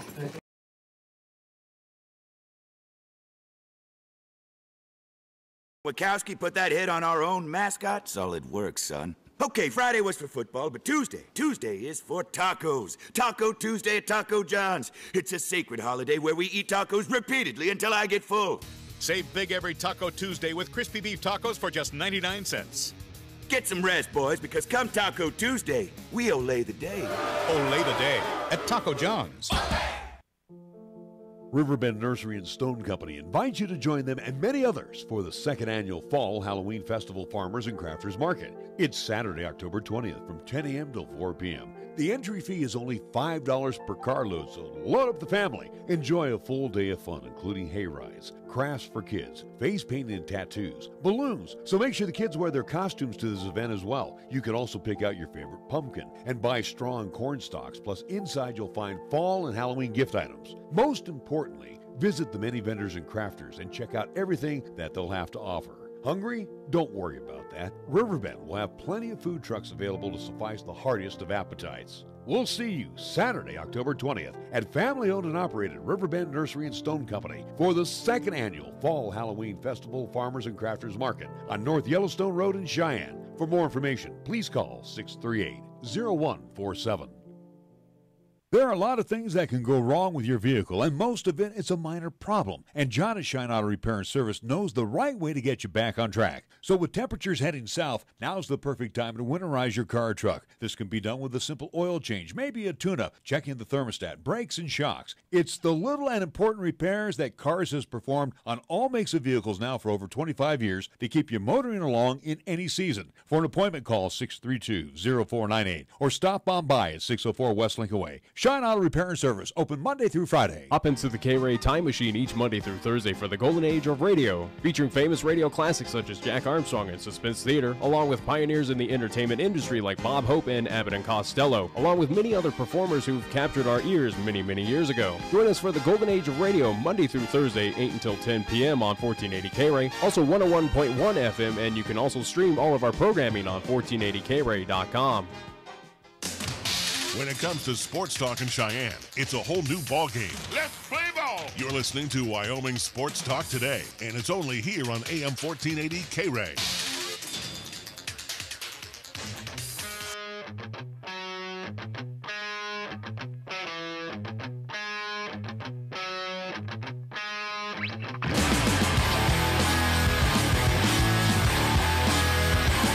Major League Baseball update. They've gone to the bottom of the third inning at Minute Maid. Red Sox still leading Astros 2-1. Series tied up a game apiece. Later on, the Brewers and the Dodgers from Chavez Ravine. Don't we have a scoreboard for that? Anyways, at the top of the hour, but anyways. We got a middle. We got. Well, if you're going to do a scoreboard update, then why don't you give me a scoreboard update? What do you got? Well, you're the one who was moaning about it that I was going to. But LCCC women's and men's soccer, we finally did get those at least final scores on the women's side. They did lose today against Gillette College by a final score of 3-1. So they are 9-5 overall. At least they'll wrap up the season 9-5 overall, 7-1 in conference. So again, with that loss to Gillette College, that breaks their perfect at least streak in Region 9 action. They will compete in the playoffs coming up soon. We will get dates, times, and opponent coming up very soon. And then for men's soccer, they won against Gillette College up there in Gillette, Wyoming. They do move overall, at least finish up the regular season 5-6-1 overall. 4-4-1 in the conference, and I do believe that the men will compete as well too in the playoffs. And again, we will give you date, time, and opponent as soon as we get that information of who they will be challenging coming up very soon. All right, let's get into Major League Baseball. And well, first and foremost, you brought this to my attention today about the Los Angeles Angels of Anaheim, that they may be moving out of the Big A. Is there a possibility? Possibly. It was announced today that the at least Los Angeles Angels of Anaheim, just a stupid name. But yes, the Angels have opted out of their lease there at Angel Stadium there for at least the lease was coming up this year, or either they had to wait an extra 10 years. So I do believe they at least ownership just said, we'll just do it now. Basically, just to ad-lib of what the at least front office for the Angels did come out and say today, of saying, hey, we want to put up a better product, or at least a good product that is deserving for our fans. Right now, it is not here at Angel Stadium. So be interesting to see, does the city of Anaheim work with the Angels, maybe renovate that stadium, build them a brand new stadium, or the at least Angels ownership is open to other options around the Southern California area. So we'll see what happens out of this. Again, the Angel Stadium, it was built in 1966, so nearly one of the last ancient ballparks. You know. But also too, it doesn't have that historical kind of factor like a Wrigley that I can understand being. Or even Chavez Ravine. I mean, Dodger Stadium's been up since 1960. But I'm just saying it doesn't have that historical significance. Obviously, again, for a ballpark enthusiast or baseball, yeah, you would love to go see something like that. But again, in this day and age where we're getting brand new ballparks day in and day out for these teams, like for instance, again, the Rangers, they're building a brand new ballpark. Atlanta with their brand new ballpark. After the ballpark in Arlington, Globe Life Park, they're going to build a new ballpark already? I already told you that. I know, but they're building it literally right across the street. I mean, the ballpark's not even 25 years old, maybe. Yeah, but again, in this day and age where we keep up with times and again interactive experiences, again, the Angels are that next team right now that are looking to do that. Same with the Oakland A's. The A's have said multiple times that they want to try and get out of that Coliseum. So we'll see. But again, Angels have opted out. We'll see. Do they retain with Angel Stadium? Do they work out a new deal? Is it going to be renovation? Or does some city or at least some burb out there in the SoCal area step up and say, hey, we can host you, whether it's Irvine, Ventura, go look up and down that Southern California, at least kind of that LA. But I don't think they can seat. I don't think there's anybody really in a stadium right now that is available that can seat. They're not asking to be put up in a stadium. They want some city to help them out build a brand new venue. No, I understand that, but I'm just saying. I wouldn't doubt there's probably, again, an Irvine or somewhere that has that at least available kind of space where it isn't packed full together like, again, the metropolitan area of L.A. or something. Hey, maybe on the outskirts. Could you help us out? Go out to a Bakersfield. I know, but I'm saying though, if they were going, let's just say Anaheim says you win, we're building a new stadium. So in the interim, where are you going to play? So and again, I think the only place that comes to mind to me, and I know you and I will disagree, is the Los Angeles Memorial Coliseum. I don't think that's a smart decision where that's going to be 2 miles separating between the Dodgers and the Angels, again, where you're just going from the northeast corner of Metro LA to the southwest corner of Metro LA, again, separating these two teams. But it's only temporary. I don't think the Dodgers are going to allow that though, because again, it's in their territory. Again, that LA metropolitan area, downtown LA, is the Dodgers territory, as they are just on the outskirts. Angels, from what I'm. If they don't work out a deal, if they are at least quote-unquote homeless without Angel Stadium, Carson, where the Chargers play, but also too, you would have to find time between the soccer, at least Galaxy, you got the soccer, too, but you got the football. There's got to be somewhere out there. Again, the Coliseum, yes, it would make sense. They've had hosted baseball there many times, but could the Rose Bowl in Pasadena be used for a baseball stadium? You got to remember, the only stadium right now that has double use, baseball, football, is Oakland. That's it. Everybody else has their own baseball stadium / their own football stadium. Or either you go down south and maybe take care of Qualcomm, or at least the old San Diego, where the Aztecs now play, or at least play football at. Maybe, but also too, that would compete with the Padres. At Petco, yeah. I mean, you're kind of. There is probably no right answer here for the Anaheim Angels, or at least the Los Angeles Angels. I know, but most of those stadiums, though, Nick, are AAA affiliates, and they probably have maximum seating of somewhere between 10 to 15,000. And again, the Coliseum would make sense, but is it something that the Dodgers are going to take, or they? If it's only for a year, I don't think they're going to whine and moan about it. But then again, too, I'm going to tell you what, the Coliseum is going to be a lot like Mile High. If I remember the old structure years ago, it was really a short porch like the left field. Yeah. So, and again, too, here's the deal that, and you mentioned this, and I'm thinking about Angel Stadium, the Big A. I mean, correct me if I'm wrong. Once the Disney folks took it over from the Autry family, didn't they build out in the outfield? Didn't they kind of give it that Disneyland look out in the outfield? At least in the center field, I guess, with the just kind of rock sculptures and everything else. But again, Disney does not own. They don't even own the Ducks anymore. So again, it's on those franchises. And I again, for the Angels, I understand. Hey, we are in this day and age where people want Anaheim. You want brand new, territories, or at least you want a brand new ballpark. Again, fan interaction. Every other team across MLB is getting it. You are not. And again, Angel Stadium, as much as it is a relic, it's not a memorable relic like Wrigley or again with Fenway Park. So, do the Angels move? For all intents out of California.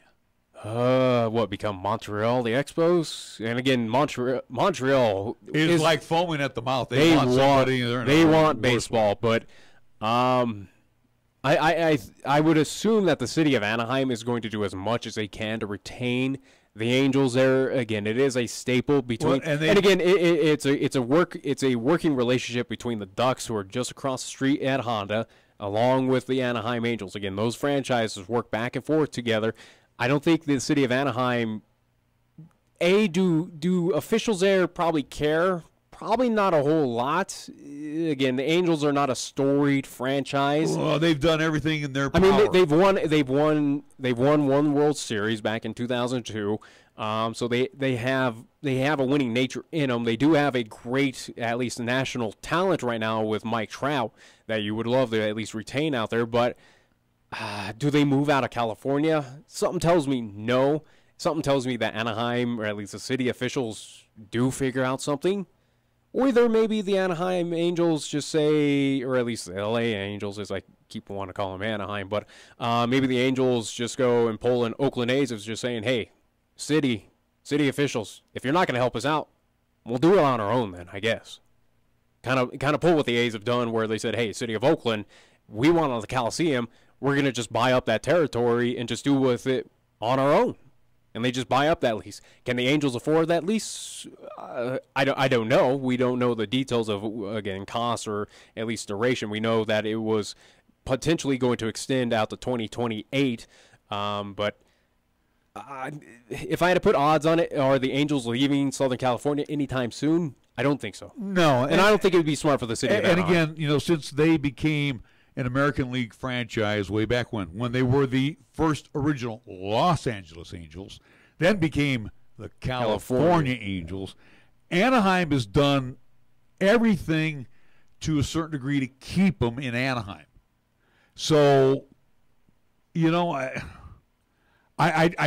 just don't think that the Angels are going to pack their bags and take their football and move.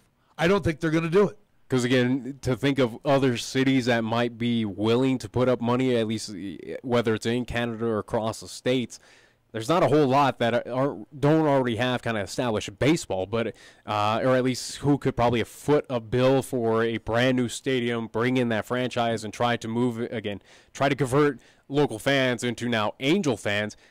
The only city that pops up into my mind that is absolutely wanting baseball back in their city is Montreal. Yeah.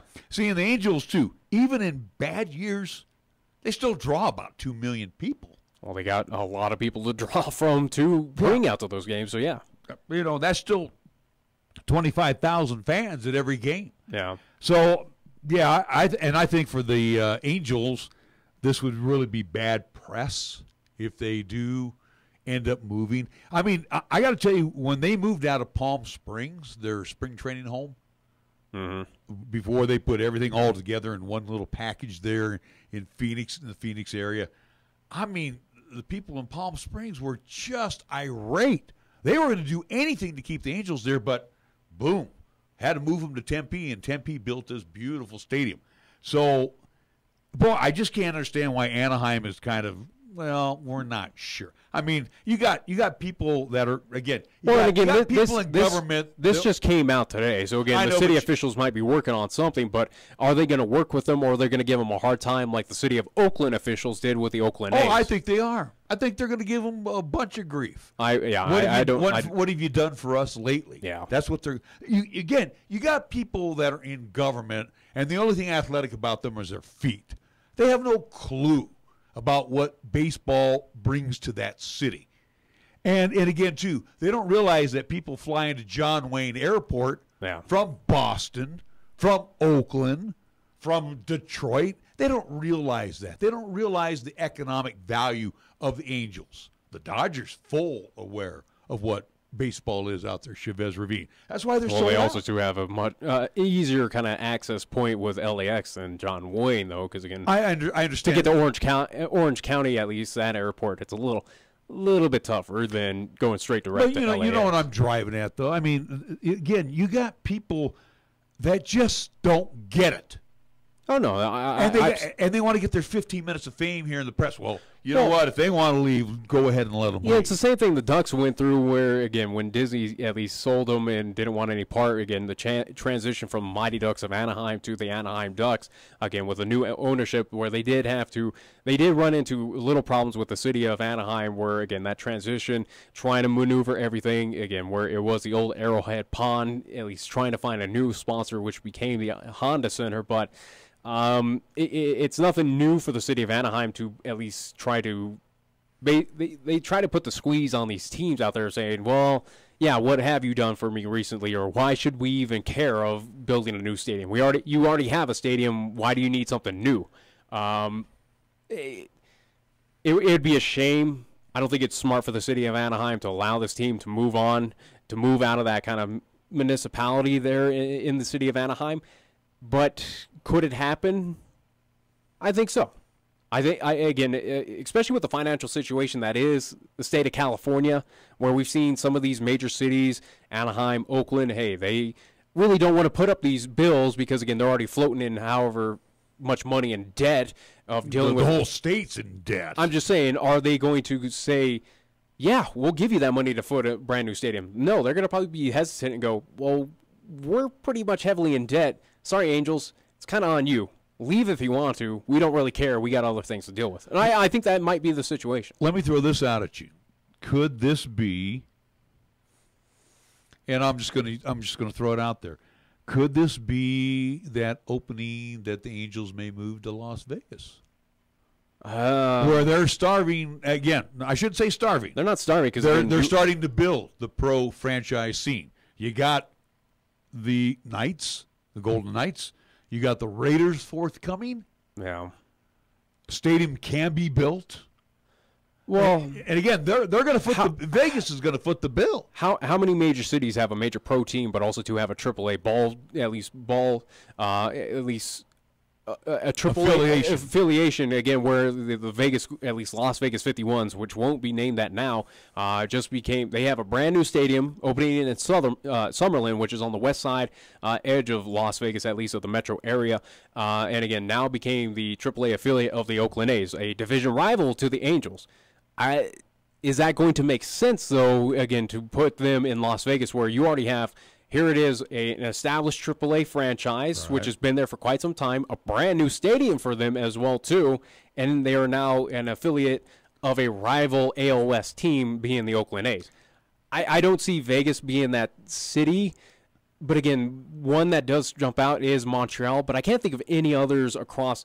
Is it something that Nashville could pick up a pro baseball team? San Antonio? San Antonio, absolutely, because San Antonio is trying to get into that ranks, again, where they do have the lone basketball, but they are entertaining. They were also to a player trying to get the Raiders out to San Antonio. Could they entertain it? I don't know. I think there are teams that are going to be out there, at least eyeballing this situation, of going, hey, if Anaheim's not going to pick them up or do anything, what they will, hey, here I am, City Council of San Antonio. We'll reach out, say, hey, we'll build you a brand new stadium. We want to be a pro sports kind of mecca right now, or at least we want to grow into things. Again, whether it is San Antonio, Memphis, Nashville, Montreal, just trying to think of other major cities that are without a baseball team right now, but, a Charlotte. How about Charlotte? Charlotte with the Panthers, Charlotte with the Bobcats. Maybe. I don't know. But this is going to be interesting to see what happens with the Angels. Yeah, I think, Anaheim. I think Anaheim's going to pull that last minute. Yeah, we'll work with you. We'll keep you. Probably. I don't think they want to. I think this is something that will probably last because the Angels a while in the offseason. The Angels have been only in SoCal all of their history. I don't think again for Anaheim, for the city, it would not make sense to lose them right now, or at least give away that franchise again that is beloved down there, at least south of the metro LA area. It wouldn't be smart. Is it something that's going to probably last the entire offseason? I would not be surprised. Of going back again with bureaucrats and everything. It might be something where spring training they finally work out a deal. I have a feeling too. A lot's going to depend on, because they're electing a new governor in California this upcoming election. So a lot's going to happen with this upcoming election to see how things all pan out. Hey, I do want to go back to football real quick since we had a few moments ago we had Vance Joseph on talking about the state of the Broncos, and you might be right in your prediction that this is coming about. And again, I can see the wear and tear already on Vance Joseph being the head coach of the football team. But going over to San Francisco, we were talking about the 49ers. This just in. 49ers announced today they have signed quarterback Tom Savage. Mm-hmm. It was anticipated that they were going to. In order to make room on the roster, they waived tight end Cole Wick. Yeah. They also released offensive lineman Zach Goldich from the T's practice squad. So, again, just three quarterbacks now. Just a backup, just in case if Beathard gets hurt as well. But again, is it going to be that Savage resurrects his team or does anything? No. That's all it was just in case if Beathard gets hurt, because again, the 49ers have been dealing with injury plagues throughout this entire season. It could happen. He's just there just in case if he goes down as well. So I'm watching games last night, and again, we do need to take another break. Do we need to take a break? Let's take a break, and then we'll come back. We'll talk about baseball.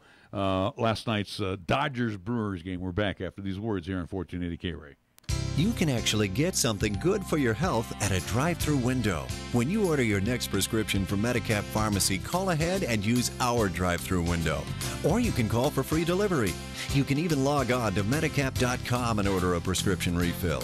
Your Medicap pharmacist will call you to make arrangements for pickup or delivery. Medicap Pharmacy will always make time for you. Medicap Pharmacy, 1947 Bluegrass Circle, next to Texas Roadhouse in Cheyenne. Or call 635-3712. The message is simple. Drive sober or get pulled over. If you drink and drive, remember it's illegal and it can cost you your freedom or worse, your life. It's been determined that a blood alcohol content of 0.08% or more can impair you considerably when you are behind the wheel. Financially, it can devastate you if you get arrested. More importantly, it could result in losing a friend or a family member. That price is too high to pay.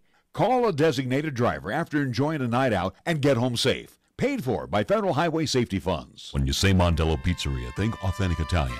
When you say Mondello Pizzeria, think made fresh from scratch. When you say Mondello Pizzeria, think great pizza, delicious Philly cheesesteak, superb hot and cold Italian sandwiches, meatballs, sausage, and special subs, calzones, crisp salads, and great service. When you say Mondello's Pizzeria, think unmatched Italian taste. Mondello's Pizzeria, 1507 Stillwater Avenue, your only true Italian stop for lunch or dinner. Here's the latest weather forecast on 1480 KRAE. For today, it'll be sunny with highs around 50. Then for tonight, it'll be mostly clear with lows around 24. On Wednesday, it'll be sunny with highs around 48. And on Wednesday night, it'll be partly cloudy with lows around 27. You're listening to Cheyenne's new Sports Talk Authority. This is Wyoming Sports Talk Today on AM 1480 KRAE.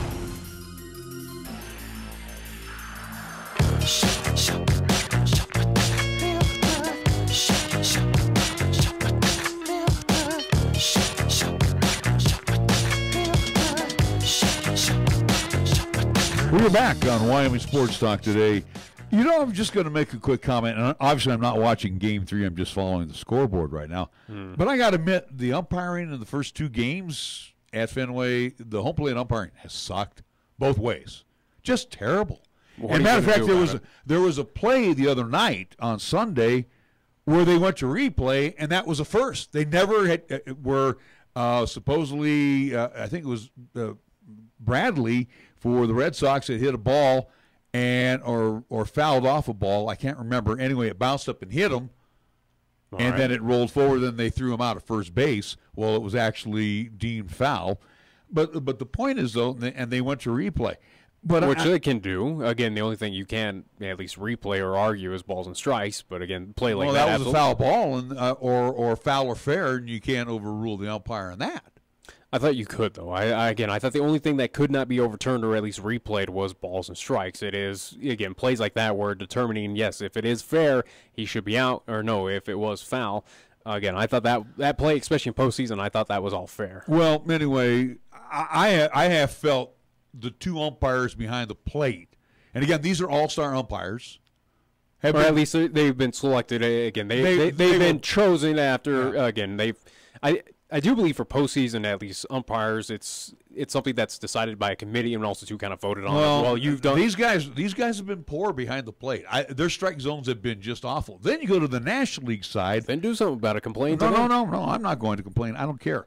On the National League side, you watched last night, and matter of fact, Craig Counsell, not afraid to get on the phone and challenge a call, especially on Manny Machado, where Machado went straight in, and a friend of ours, he couldn't understand how Machado got called out the second time on the double play because he was out by a few feet, and then he veered off to the left and tried to take out the second baseman, and he got, it was a double play. Yeah. But the Dodgers last night, and just my commentary on this, I felt Dave Roberts did a horrible job managing last night.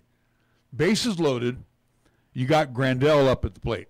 The guy is getting booed mercilessly right now by the fans. Yeah. Because of pass balls. Yeah. And, a couple of those. Which is going to happen. A couple of those that Buehler threw were 57 feet strikes.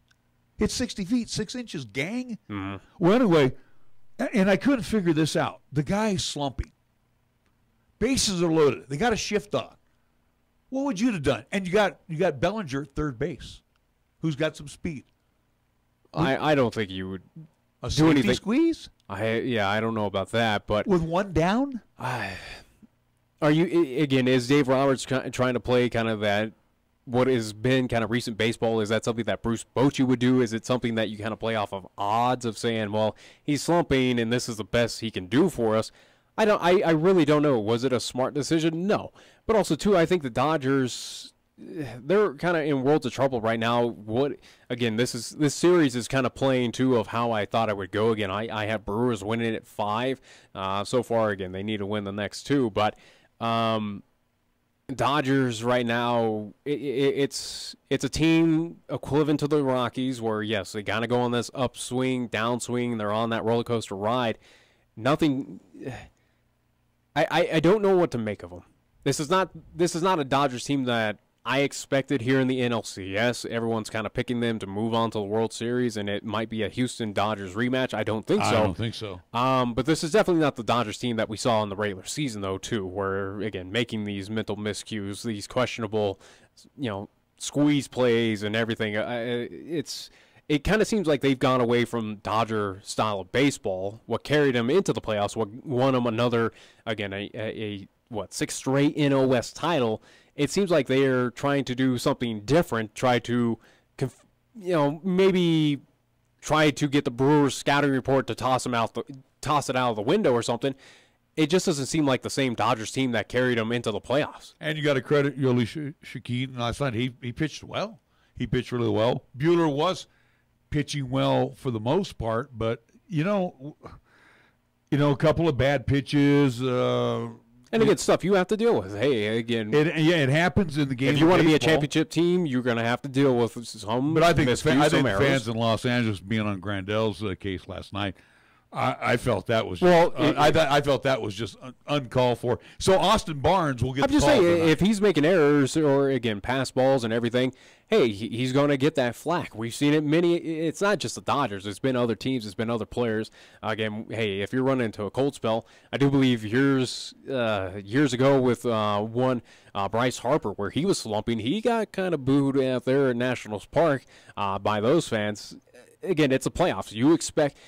Those Dodger fans, they expect this team to make it back to the World Series. Again, what is the expectation for the Dodgers, or at least the Dodger fans? It's not to get to the World Series. They bought the World Series. It's for them to win it. Yeah. So, again, right now they're doing subpar where they're at least now behind or at least the Brewers in this series. If it was the Giants in that situation and I had those expectations, yeah. I don't forgive, again, where you're supposed to be a championship quality team. You're not playing championship quality baseball right now. Yeah. I don't fault the Dodger fans on this. This reminds me, and again, I play old man here. This is the A's, 73 against the Mets, where they had picked up Mike Andrews from the Boston Red Sox during the summer trades. All right. And he made a couple of errors in a game, and Charlie Finley basically dismissed him from the roster. And Bowie Kuhn said, you can't do that, and put him back on the roster. Anyway. But, I mean, this is how intense this is getting this series, especially over in Dodgerland. I mean, they were on this guy like a cheap seat. Well, you got to imagine, again, this fan base that has been, it's been what, since 1980, 80, and whatever, that they've won a championship. 88. So, again, it's been here we are 30 years since they won a championship where this team has made it to the play. It's kind of like the Nuggets. You get to the playoffs, and then you do nothing. Nothing comes out of it. That'd be the Rockies. How about the Nuggets, who, again, years ago were, again, they were making it too constant, playoff bound, but they still couldn't get the NBA Finals with a Carmelo Anthony. But, I mean, it gets to a point in time where, yes, it's cool that we're in the playoffs, but we're not doing anything. Again, I'll say it every time. You're there to watch your team win a championship. They haven't done it in 30 years. Right. Again, I understand that fan base getting a little upset of going, you keep on telling us it's a championship team. We expect it to be a championship team. You're not playing to that level. What's going on here? Yeah, they get frustrated. They're frustrated. They've been frustrated for 30 years. Yeah, and I have a feeling they're going to get frustrated again tonight. Yeah, again, Dodgers, nothing is showing me that they come back in the series. Again, I stick by Brewers winning it in 5. Gio Gonzalez will throw. He threw in game 1. He's being called back. And, again, all hands on deck. You got all winter to heal up. That's the rumor. That's the way we always approach it. And Rich Hill will be throwing. Surprised I thought they might come back with Kershaw tonight. So anyway, Rich Hill is going to get the call for the Dodgers. Why not keep him out for Game 5 where they might be down 3-1? Oh, where okay. he might be the potential savior to gain momentum back and possibly win it. I think I get that in a strategy. I think you'd go with your big gun to get you even, draw even. No, I'd probably put your big gun out there just in case if you have backs against the wall. Hey, it is win or lose. You have Kershaw out in Game 4. He's available for 6 or 7. Who says maybe they push him to a 7? Playing them in a Game 5, where again they're going to have to travel. There's times at least you're going to get day off. I don't know. I'm trying to think ahead too, like these guys. Anyway, they will get underway. The Dodgers and the Brewers from Chavez Ravine about 7:09 our time. I got better things to do. Well, I'm a baseball fan, so I'll be watching it. I'm just saying. I care what you think. It's an NBA regular season. I don't want to see what the Dodgers. Top of the 5th inning, Red Sox continue to lead the Astros 2-1. That series is knotted up at 1 game apiece there at Minute Maid. We got to get going here. We want to thank you so much for joining us today on Wyoming Sports Talk today. The best of the 50s and 60s musically on the way. The Golden Age of Radio Theater from 8 until 10. Red